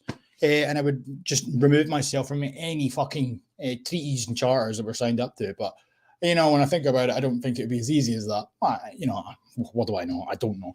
But I would think that it wouldn't be as easy as that. But that would fundamentally be probably the only course of action you could take in that position. But you just don't see that at all. And then you take into consideration other organizations or groups, if you will. I mean, they're all the fucking same thing, essentially. But, you got the World Economic Forum now as well with their, global young leaders all around the West in particular, And then you've got the WHO, obviously, the United Nations, UNESCO, they're all the same thing, really. But I mean, look at the people that fund these fucking groups. You've got the likes of Bill Gates, etc. I mean, they're all in cahoots. And I think like the biggest realization is, coming to the realization even that, like, it doesn't really matter if you manage in the case of Scotland to get the SNP out of power, look at the Scottish Parliament. It's riddled with lefty wankers that all think the same way. So they would just be replaced by another party who might not be as insufferable in terms of having to look at them. Sturgeon, I can't stand looking at her anymore. I'm sick of her and that fucking hiccup. But, I think I get a bit sick and tired of looking at the Lib Dems every day after a couple of weeks. But, nothing would really change in terms of policy. And the same is true down in England, really. The Tories have been in power for how many years now? And they're supposed to be right-wing. Fucking could have fooled me. Nothing is changing. Nothing has changed for a long, long time. There's the odd person that comes in here and there who might change things up to a certain extent, but nothing fundamental changes, nothing substantial changes. Does not matter who you vote in. And that's why I've never had any faith in politics. I have voted in the referendums, independence and the Brexit one, but I've never voted in a fucking election. What's the point? Absolutely no point. Nothing changes. So, I just don't see the point in that. You're right. I think a good thing has happened to a certain extent with the COVID shit is a lot of everyday people realized that, it does not matter what political party was in a particular country, in charge, whether they were left or they were right, they all pushed the same shit regarding COVID. And I think it woke up a lot of people to the realization, at least in part, that not only were their governments essentially stooges and puppets, but there's a larger thing at play here. So you can only hope that going forward, people don't sort of get what you're seeing that now, kind of with what's going on in Ukraine. A lot of these people that were initially awoken to, a brand new world in terms of the Red Pool, they're all being fucking scooped up by propaganda in the news again. So they're gone. But for some, maybe. I don't know.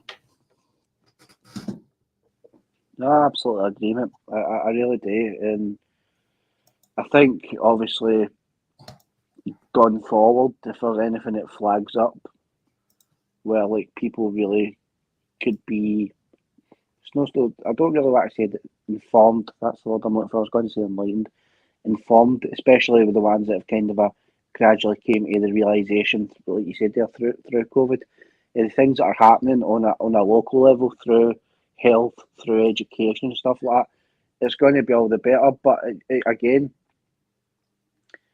it just goes to show that the true is what Sensen would say, the monster.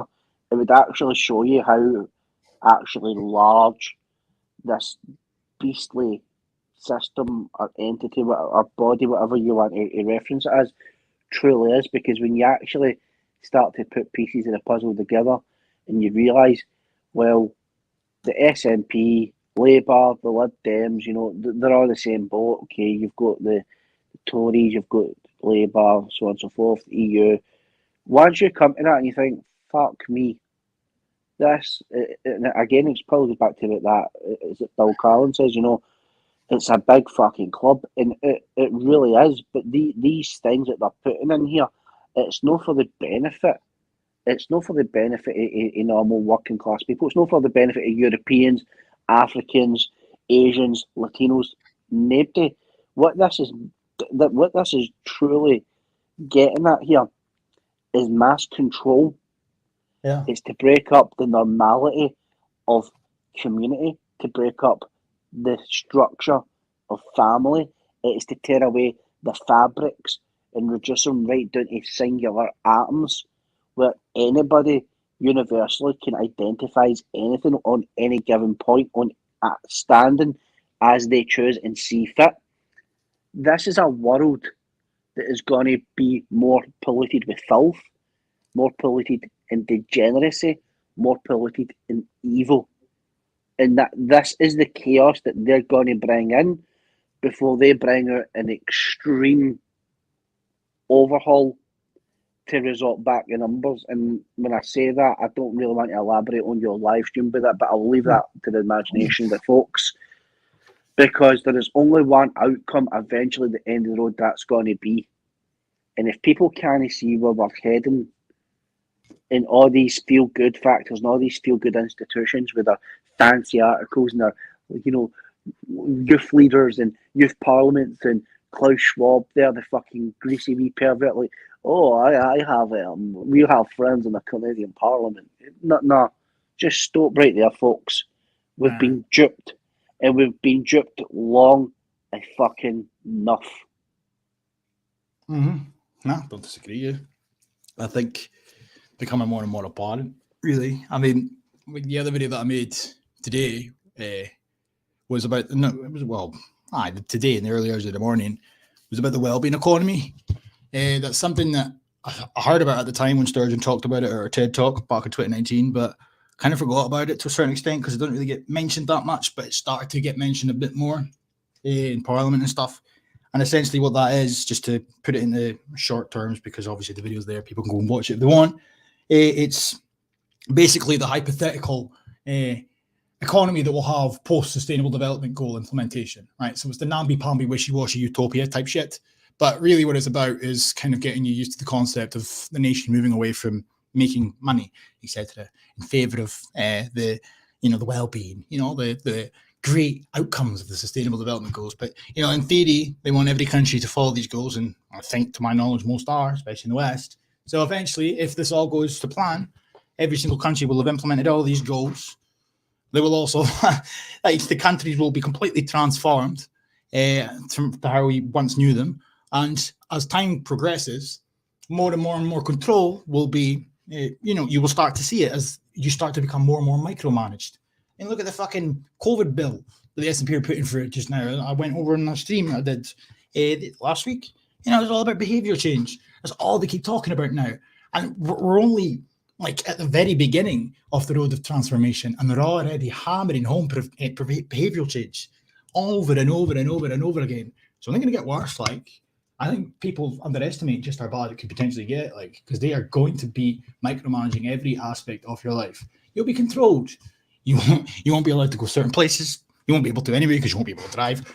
The list goes on. You'll be micromanaging what you can eat, when you can eat, who you can eat with, etc., where you can go. It's gonna get a lot fucking worse, and it's all under the guise of climate change. When you say the planet, the reality matter is it's just not. It's not. It's completely and utterly. It's not just the transfer of wealth on a mass scale. In time, it'll be power to plate power. As I keep saying, I keep stressing that point. Reduced inequalities on a global scale, which Sustainable Development Goals talks about. How do you do that? Well, you got two options. You empower the countries that are poor. They're not doing that. No, they're not. They're bringing everybody down to the lowest common denominator. So that's why the Scotland that you see today, or the Britain that you see today, that'll be the Britain that you see in 20 years' time. Be a lot poorer, but it's fine because we'll be talking about well-being and inclusion and equity and power redistribution and all that fucking bullshit. That's what they keep talking about. But I don't want to get too sidetracked on this quickly, because I do have a few other things I want to touch on as well, but I did not know this about Priti Patel, apparently. Mate, it's worse than that. It's worse than that. Boris turned around and said in Poland today that he's open to bringing in 200,000. I seen that on Twitter at lunchtime today. I find it very remarkable, I will say this, just how much they're all clambering over themselves to let these people in. I didn't want to, it's very strange, and obviously what I was thinking at the time when I was watching Sturgeon and all that doing it as well, it was it's almost, I wanted to say out loud, are you doing this because they're white? It kind of looked like that, Don't see them that fucking keen to get all the Pakistanis here, but they're all clambering over themselves. I just find it fucking bizarre. But my stance on it is that if they start to bend the rules and speed up the process to let in as many Ukrainians as possible, all you're going to see is all these human rights lawyers, etc., saying, oh, well, wait a minute here. You let all these people in, blatantly, prioritizing them because they're white. Then you'll start hearing the racist accusations and all this shit. And all the same rules that were bent and all, and all the tricks that were put into place in order to speed up the process to get Ukrainians here, you will see being applied to BAMEs from Africa and whatnot. And also on top of that as well, why do I keep seeing a lot of footage of fucking Africans and Pakistan, well, they look like Pakistanis and all that, coming over with, or they're in the groups of so-called Ukrainian refugees? What the fuck's going on there? But nonetheless, I think that if you cave into this notion that they're going to do everything they can to speed up the process to let as many Ukrainians into the country as possible, you're going to see that being emulated further on down the line. Same thing will be applied to the people that we clearly don't want fucking here. Not that I want Ukrainians here anyway, no offense to them, I'm a bit dubious as to what's going on over there, but nonetheless, there's countries all around that they can quite easily go to. So why the fuck they're coming over to Britain or wanting to come over to Britain, or why that's even a talking point. I'm just so sick of it. Every single group of people in the world just seem to assume they can come here. It's getting fucking stupid now at this point. It's not an endless, we don't have endless space for a kickoff, but anyway. I'm quite sad to hear that, mate. Quite sad to hear that, because when I was looking into the reports of the brave ghost of Kiev and seeing his identity was Georgios Floydchenko, I thought to myself, do you know something? There goes a great Ukrainian. There goes a great Ukrainian. That Georgios Floydchenko, he's just sitting up there with his banana meal sandwiches shooting during those Russian flight holes. What a guy. There was fucking even photos doing around. It was Sam Hyde. Like some of the shit that's doing around is just so daft, but they're falling for it. Like, and that's what I find fucking perplexing. Like, you know, all the photos coming out of the guy, I don't know his name, the president of Ukraine. You know, all the army photos from like last year. Zelensky, going, oh my god, I've been sharing fake photos. What a Mongo! No, they turn around and go, yeah, but it's like, you know, it's like the principle because it highlights what's actually happening because he is in the ground. What do you mean he's on the ground? He's fucking hidden somewhere. You know what I mean? He's hardly a big man, a Ukrainian Chad walking about with the groups of people with his AK in hand, is he? No, I'm fucking sick of that, making out that he's some sort of fucking badass. Like, most leaders don't retreat from their country unless it's absolutely imperative. So he's not exactly doing anything different, is he? Not that I want to get into a fucking shouting much about Ukraine, because quite frankly, there's a large part of me where I'm going to sound like a right arsehole here, and I've already noticed that a few people have left the chat or the stream now. I don't really give a shit. I mean, yeah, I don't like seeing whites killing whites, but I just think there's something fucking seriously wrong with the narrative, and I can't quite get my head around it. So for that reason, I'm not going to talk about it, because it would be an ill-educated take, so to speak. Very well said, sir. Anyway, but this is more important. You know, this is what we love to see. This is more, you know, shit. You know, just because I need to bring it back. Obviously, the title of my stream. You know, it's just the never-ending brainwashing here in Rainbow Unicorn Land. But I think this is probably one of the more alarming ones that I've seen. This came out. This was the Climate Assembly, and obviously the Climate Assembly. They came together, 100 people from across Scotland, and they conjured up a rake of different recommendations for the government to consider implementing, and lo and behold, they implemented every single fucking one, you know, to tackle the big bad climate emergency. But there was also the Children's Assembly, the Children's Parliament, that alongside the Climate Assembly conjured up their own report, you know, and the government accepted, if I'm not mistaken, each and every one of their proposals as well in full, if not almost in full. So, bunch of children, and bear in mind, some of these children were under the age of 10 years old. So you have to wonder, too, where are children learning about this shit in order to think that they can then come away with, you know, viable solutions? Like, first and foremost, is it not something? Could you not argue that I think it's grooming, but could you not make the case that it's a sort of form of child abuse where you're telling children that their future's fucked, that the planet's going to burn to a cinder unless you start eating fucking crickets? You know, I just think that before the empowerment kicks in, where they start being taught to believe that they are human rights defenders and climate defenders and whatnot, there's going to be that initial terrified process where they genuinely think that the world's going to end, you know, in a matter of years. I mean, that's got to be a form of child abuse, surely, especially when it's total shit. You know, it's not like they're sitting them down and being frank and candid with them, is it? No, they're lying to them, which is fucking worse. It's quite telling when you have so-called educators that want to sit down and tell people, unless you persecute, you know, mummy and daddy and people in the restaurants for what they're eating, you know, they are killing the planet. They're using language such as an animal. Well, cut out there, eh? Everywhere you go, a lot of the things now, especially like adverts, they've got like these quote-unquote celebrity chefs that they're like, so they'll show you them cooking up like a breakfast or a lunch or like a couple of desserts, and they're like, you know, look at effectively like my salmon and mashed potatoes, but it's like a jackfruit, and you think to yourself, mate, you're feeling naked. Let's be absolutely crystal clear. You eat all the jackfruit you want, mate. Right? You eat that until your heart's content. I ain't doing that. I ain't doing it. I ain't going to sit down with my child and say to them, look, do you know something? You're going to have a nice Morton's roll and centipede. That's what you're going to have for your... It's not going to fly in my household. And I don't care how vilified I will be from family members, people in the community, or whoever they may be. Because at the end of the day, what I choose to eat is my freedom of choice. I'm empowered by the fucking law of God. And these bastards sitting down and telling innocent children what you eat, what you wear, where your parents shop, if that gets transported into another country, they are killing the planet. You are going to die. That is just the most abhorrent form of mental abuse one could possibly. And it's not like that. Children are naturally curious. So for them to have such a heavy weight put on their shoulders, it's not only going to mess with their head, it's going to have them sweating about every possible decision they're going to make for a young age. And if you look at those children's faces here, they're just babies. Exactly why I highlighted it. You know, I mean, where do you draw the line? It's bad enough, you know, introducing this to teenagers because it's still fundamentally a lie. But to go after children, irrespective of age, they do not seem to have a cutoff point. You know, I think the youngest kid in this collage of photos is 7. Fucking 7. The fuck are you learning about climate emergencies at 7 years old for? You know, it's a fucking joke. I mean, what do parents think? Like, I mean, are the parents in a position where they think that the climate change shit's real? Because that's what the narrative we keep hearing, that the vast majority of the country are now all on board with the need to change society. And I'm sat there thinking to myself, when the fuck did that happen? Like because is they just making it up, or are people genuinely on board? I mean, I can see why there will be some on board, because there's never any counter argument. No. Sturgeon stands at podiums, tells us all there's a climate emergency.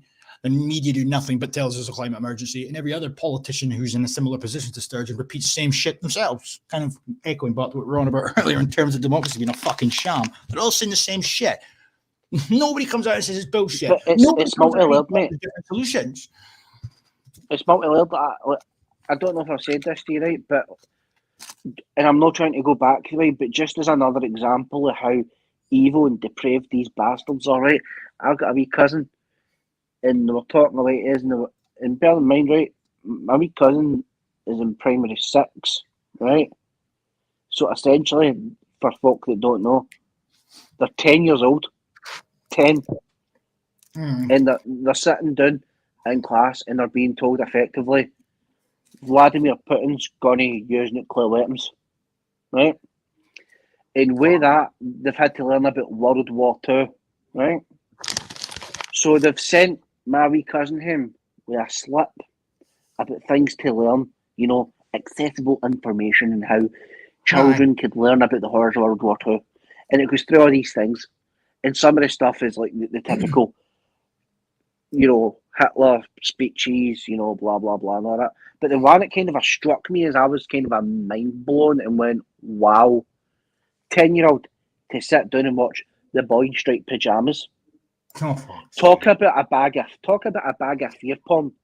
These people are just want to entice absolute fear propaganda on children for all angles, left, right, and centre, and it's going to get worse. That's the thing. It's going to get worse because in order to empower these people would need to go with a criteria and an itinerary, a absolute propaganda that's going to frighten the shit out of them, where they'll be fucking mentally trapped the time that they're 13, hook, line, and sinker. Aye. No, I totally agree. And I mean, I don't know how they're getting away with it at this point, but it's the way that they masquerade what they're doing.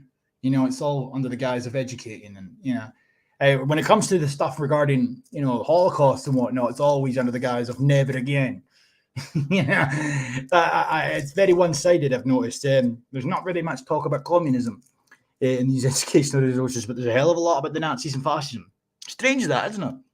But when it comes to the climate shit as well, it is just relentless. I mean, I've watched so many videos of these children, not just the ones in this particular instance, but just overall, you know, when they're so proud of themselves because they feel like they're being listened to. I mean, before I end the stream, I will pull up some of these videos, but just to like sort of summarize, I remember one girl where she was on about the fact that I was always under the impression that nobody listened to me because I'm just a kid, but I attended the climate assembly and everybody wanted to hear what I had to say. And I was sat there like, you're a kid. I hate to be that guy, like, but you know, it's It's like this to be seen and not heard. Nobody gives a shit what a 7-year-old thinks about the climate emergency that doesn't exist. I'm sorry to tell you this, but it's this. This is what I'm on about. It's this manipulative, false sense of empowerment where they introduce children to these issues. They then present these children with the solutions to said issues, and then they sort of send them on their merry way to go and advocate for said issues, right? Or advocate for said solutions. Sorry, they'll appear out of nowhere and go, "Oh, I know, I've got an idea," and they'll rattle off what they've been fucking taught to think. There's no critical thought here. These children aren't being introduced to issues and conjuring up and coming to conclusions and whatnot themselves after vapid research for weeks on it. No, they're being presented with solutions, pre-prepared solutions. So there's nothing about this that could be considered educational at all. This is literally just problem, reaction, solution, essentially. Present the kids with a problem, and then the reaction would be classified as the presenting them with the different solutions, and then the solution itself would be them advocating for said solution. So the likes of Thin Lips and all that can LARP as, we're just listening to the kids, their human rights. Sit down and pretend to give a fuck for 10 minutes and then go about your merry way. It's just an excuse to brainwash them. It's all it fucking boils down to. It's impossible to see it any differently. I mean, what the fuck? This is from the 1st of March, 2022. Bunch of kids. And what's it called? Cabinet takeover for climate. There was a bit about climate change, wasn't there? No. This is different. Sorry. Children's Parliament wants the Scottish Government to end gender stereotyping at school, make space for children's mental health and well-being, and campaign for adults to make children's rights real nationwide. So that's the UNCRC implementation. But let's just go back to gender stereotyping here. So, look at the age of some of these kids. And they're now pushing feminist talking points. We want to eradicate the gender stereotypes, etc., etc. And where did they get that from? Well, I just allude back to what I was on about 5 minutes ago. They're getting presented all this shit in school, the feminist-inspired educational resources, etc., etc. And they come out of that classroom going, I've got a grand spanking idea. Despite the fact that idea was subconsciously presented to them in the fucking classroom. So then the government, in this instance, they will say, let's say they get their way hypothetically. So they demand that the government they demand for the government to end gender stereotyping at school, which would do away with, the government are already advocating for that. Shirley Ann Somerville, I've got clips on my fucking channel of Shirley Ann Somerville in Parliament talking about the requirement to eradicate the gender stereotypes in order to see more girls going into STEM. Now you have the Children's Parliament demanding that the government end gender stereotyping. So Shirley Ann Somerville has already acknowledged that more needs to be done at some point. Now they've got the perfect excuse to start accelerating. Because the Children's Parliament are making the demands, and they've got the right to be taken fucking seriously and listened to when it comes to policy and decision making. See how it all works, folks. It's fucking brainwashing. Aye, it's everything's so gender equality in education. Intertwined. It's evil, mate. It's the only word you can use for it. And the sad thing is like, I think for many people, it's not even the fact that they don't know, because I think people are that, and I'll not put everybody in the same brush because there is many people who advocately are openly disgusted by the SNP. But I think for many folk who do support them, because there is, and it's not that they're a majority, but they're vocal. And because it's a vocal minority and they're right there all the time, I think that's what gives these people confidence to push this, rather than getting a pushback for, I suppose, the more silent, disgruntled types of people. Yeah. I think, especially as well, I dare say I have heard whispers on Twitter, no in large numbers, but a teaching staff leaving teaching altogether. Yeah, I've heard because that. Essentially, they feel that education's been hijacked. So again, there is pushbacks on some front with this. I just wish that it would take normal parents to look at this. Even what you're saying, that it's not so much just this one issue. It's the sexualisation, the sex education, the shared toilet issue, which you're very familiar with because they wanted to do it up somewhere near you as well. It's multi-layered, and I just wish most people, when it came down to the SNP supporters, would take the subject to independence out the window and actually look at this rationally for what it is and think, is this the best interest for the children of Scotland? And rationally, people should be looking and saying no. So there needs to be a question of saying, are you putting a pipe dream of an independent whataboutery which Scotland may or may not be before the best interests of your children and grandchildren? And people might not agree with that question, but to me that's the only logical question that we can come back to. With the points that we went through tonight, with the points that you've constantly went through over the years with your channel, with the points that No Chance and myself and Chief Moody, etc., have all raised on and Bonnie Lads got a finger on the pulse as well with many things with Scotland. That is the only logical question that you can come back to, and I don't think many would own up to that.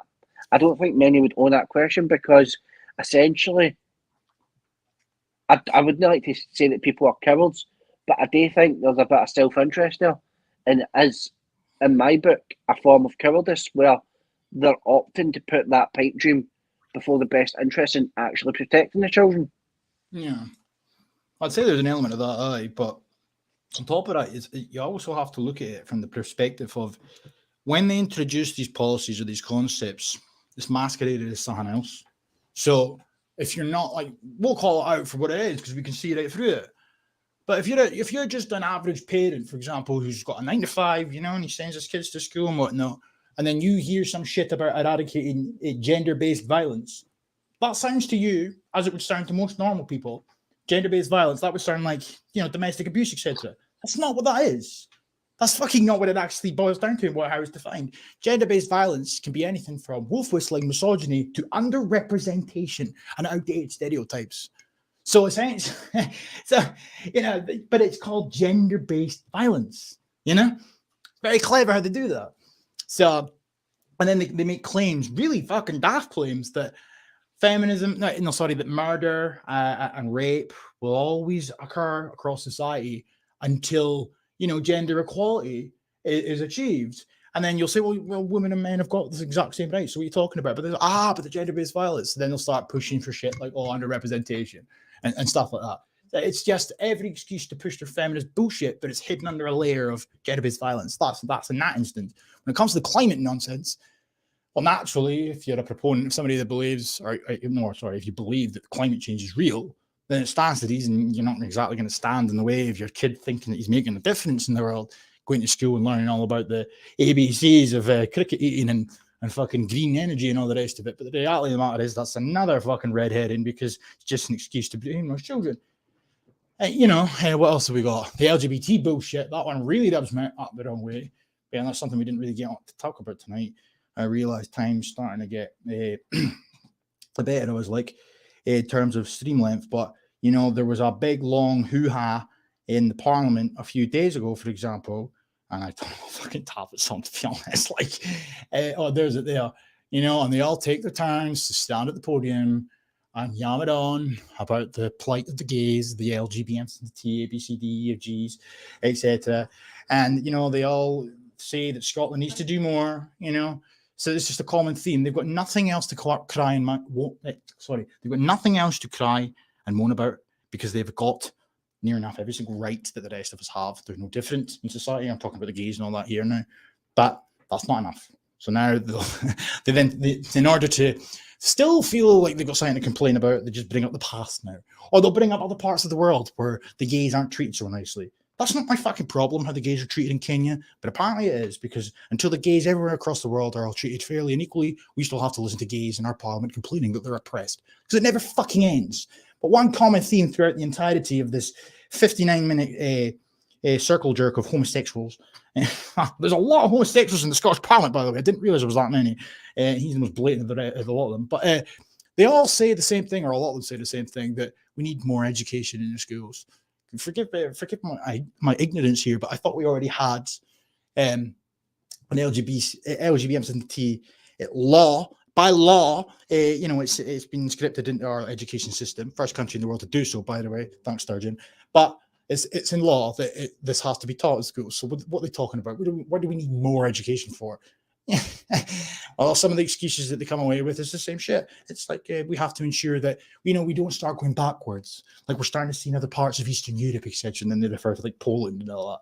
So we need more education, more and more and more and more education. Then it comes to a point, and you have to pose the question: is this really about promoting acceptance, or is it about promoting or encouraging children to see the world through the progressive lens? A question I'm pretty sure I posed at the start of the stream.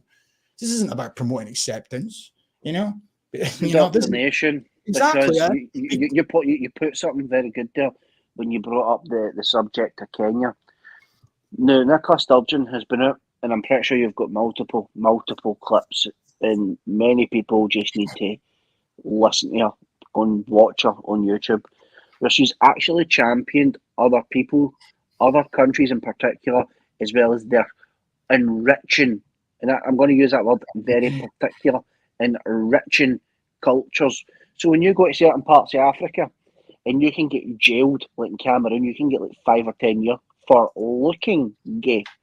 Is that not to be celebrated? Because by definition, that would be a BAME culture. That would be multiculturalism. That should be celebrated. And I don't mean that in a hateful sense, but there's also parts of the world, like in Pakistan, where these people, that's their culture, the way they do things. And she's sending money over for girls to get educated. And by the way, I believe in girls getting educated in Scotland, but I'm not going to interfere with things in Pakistan because it's not my monkey and it ain't my circus as far as I'm concerned. Exactly. Yeah. They people live with their own rules, their own culture, and leave them to it. But who's Nicola Sturgeon, right? And who are these people to turn around and tell kids that you need to learn about gays because although gays have X amount of rights here, multiculturalism should be celebrated, but unless it promotes LGBT. Is that by definition not actually attacking another's culture and values? Because to me, that's exactly what that's doing.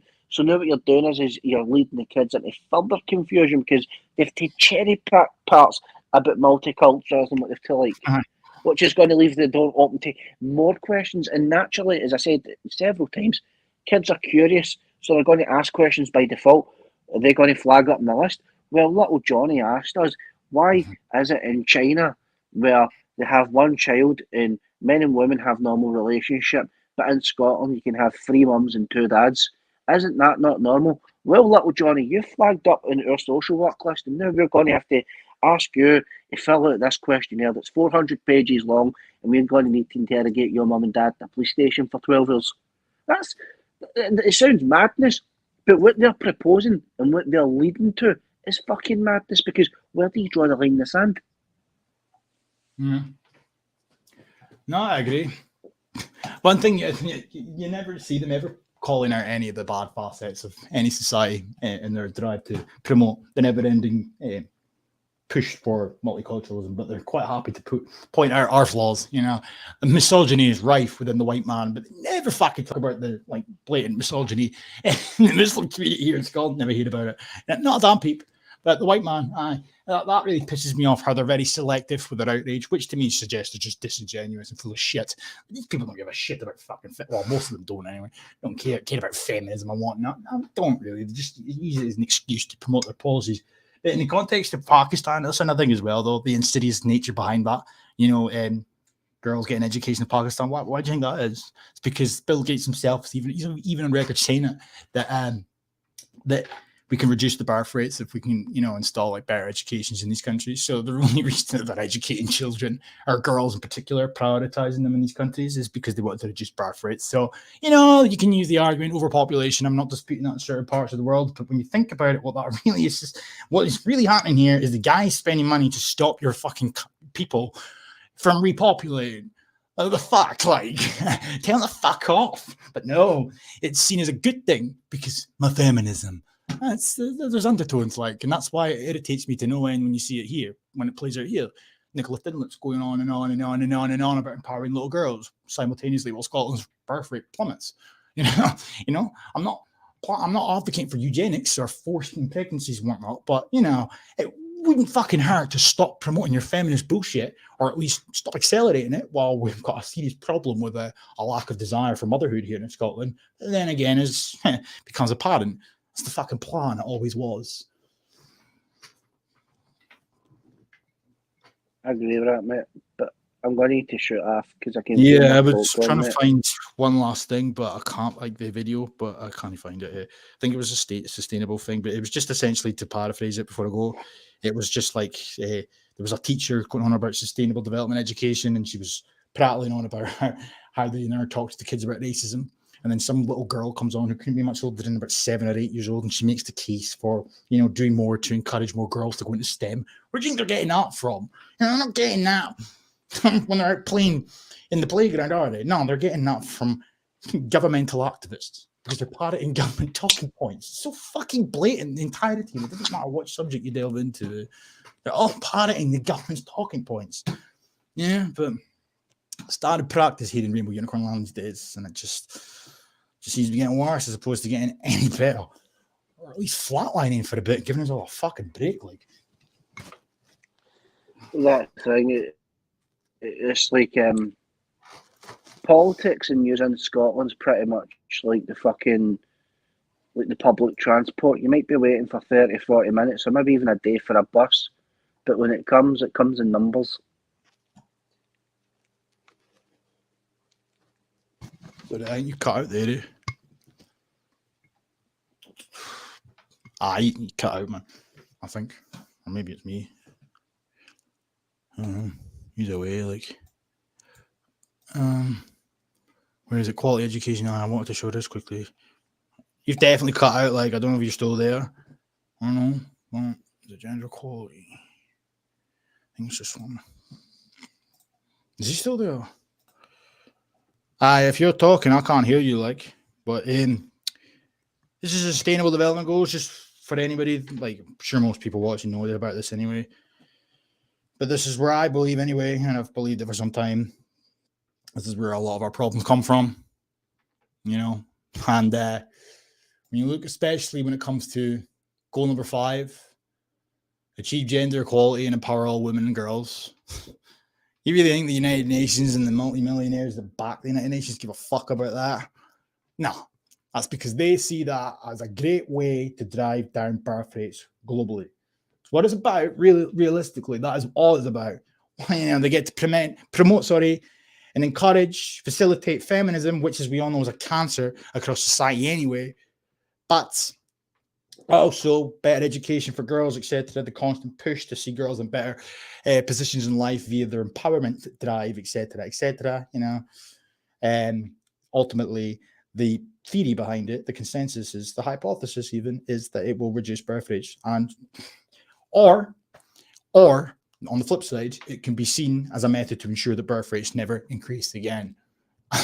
You know, they got many a method to reduce the global population. Mark my words, they're doing everything in their fucking power to do it. Like, you know, so I won't delve too much further into that. And but there was, I'm sure, a part here. Must be, I think it might be 4.7. You come to targets and indicators. 4.7 is it? Oh yeah. So this is goal number 4, ensure inclusive and equitable quality education and promote lifelong learning opportunities for all, right?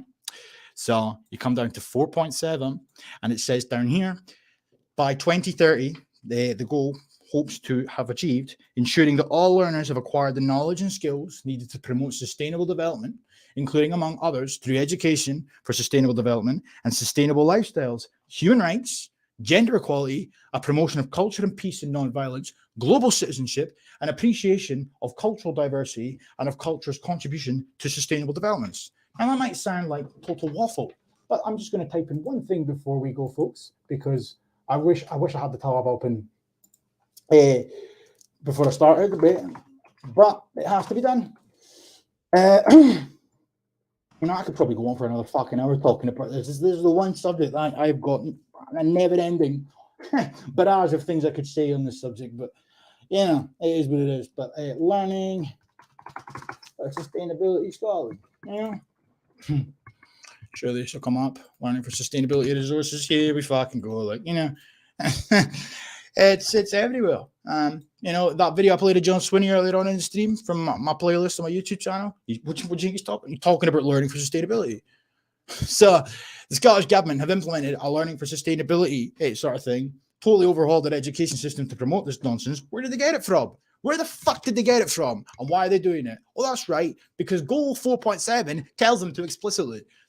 It's just remarkable how it all seems to work. Such a wonderful little order. Just following orders is what the SNP do here in Rainbow Unicorn Land. See a summary for learning for sustainability resources, you know? Look at this shit. That fucking global citizenship, sustainable development education, human rights, of course, and where is it? Ethical issues, learners as leaders, tackling climate change. And there's another one here somewhere, I think. Social justice, of course, fucking social justice. Equities in there somewhere, but I can't be arsed looking. You know, all these resources, you know, it goes on and on and on, all courtesy of the Scottish Government, or should I say the United Nations the sustainability agenda. So, on that note, I think we'll wrap it up there, 2 hours long, but nice way to end that, actually, because it all tied in neat and nice, I guess. Which the same could be said for Sturgeon's hair. Really needs to get that sorted, by the way. But on that note, Scott, are you back? I don't know. I know. I'm here. You totally cut out earlier. That's why I started rambling again. No, it's fine. I don't know what happened there, but thanks for having us on, mate. That just came full circle there at the end, which was pretty nice. Fucking 2 hours flew in, like. Yeah, bad job. But William is on. I don't know how long he's been on for, so if anybody wants to jump over there and give him a wee watch or whatever, then be my guest, because it's about time. I'm going to fuck off, and I'll tell you what I won't be doing when I come off here is looking at any more of this shit. I've had enough for a while. Like, I have burnt myself out in terms of information. You know, it's just, I'm sick looking at the same shit and repeating the same shit over and over. And I don't mean the context of streams and my videos and that. I just wish that, I don't know. It's just, it seems to be when it comes to like this, especially with the sustainability stuff, that I have been beating that fucking dead horse for years. And nobody fucking talks about it, really. Yeah, there's the odd dude in Telegram. There's a channel I really like on Telegram that does a lot of stuff on that. Like, nobody talks about it. You know, so I feel like when I actually address the issues in my videos, like half of the people don't know what I'm fucking talking about, but because they've never heard of it or they don't look into it. And it's blatantly obvious that it's playing a major role in the reason that our country's headed in the direction it is, and nobody talks about it because what? Like, because fucking Kenyans are coming over the border on dinghies. Why do you think they're coming over the border on dinghies? Because of the migrant compact. What do you think that was like? The United Nations again.